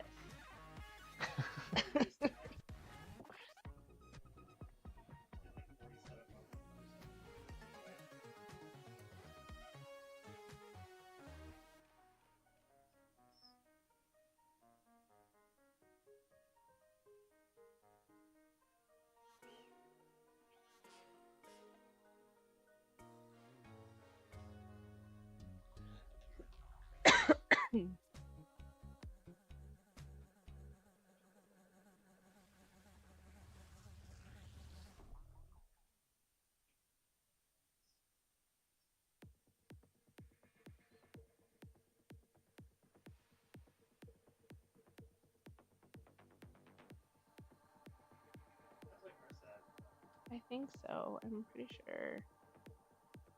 Oh, yeah. I've got it.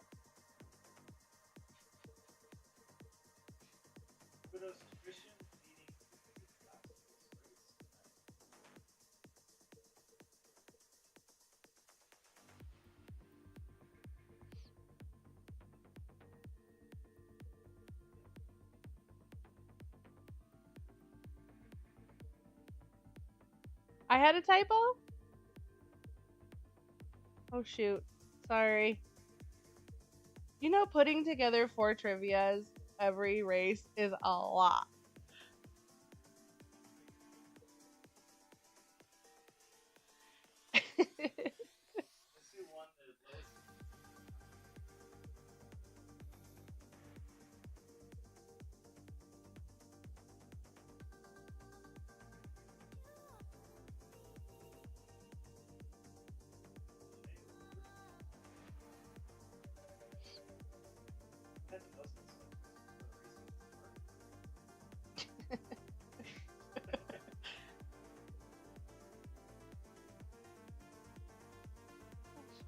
Team winners.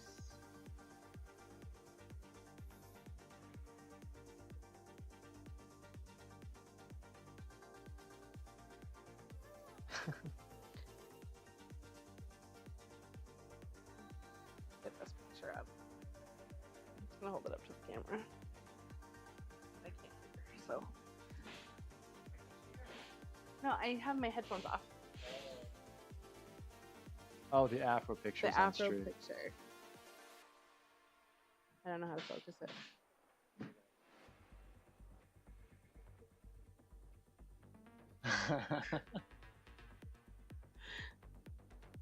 That is a lot of hair. Yeah.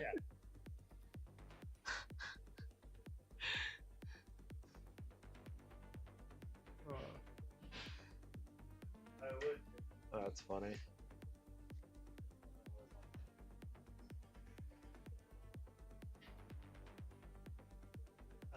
They'll be on there forever. It forever lives on the internet.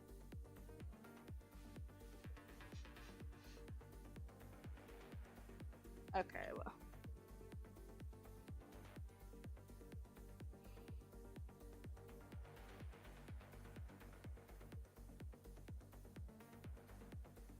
Yeah, I think Andrew's just working on points. Those will be up in the stream eventually. But yeah, we'll be wrapping up the commentary. Thank you guys for racing. It was another fun one, and we'll see you guys in Indianapolis. Yep, September 30th. September 30th. That will be the next one. So a month away. All right. See you guys.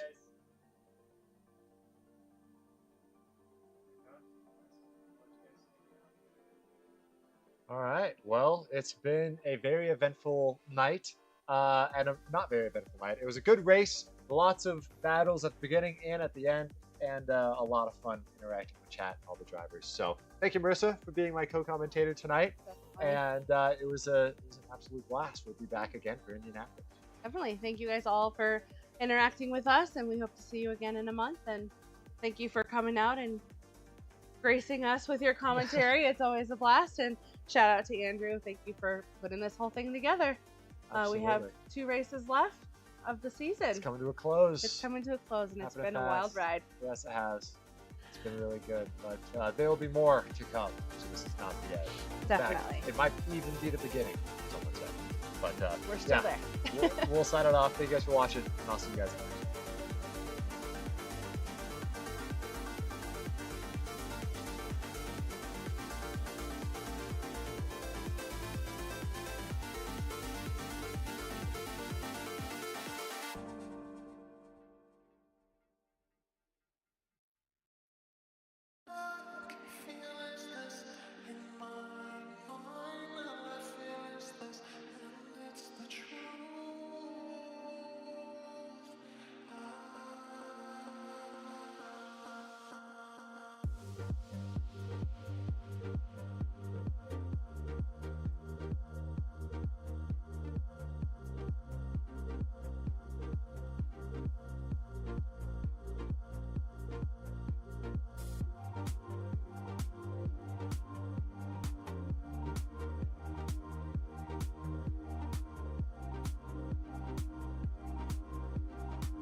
Thank you everyone for tuning in tonight. See you later. Bye. I got Marissa's head. See ya. Thanks for watching, chat.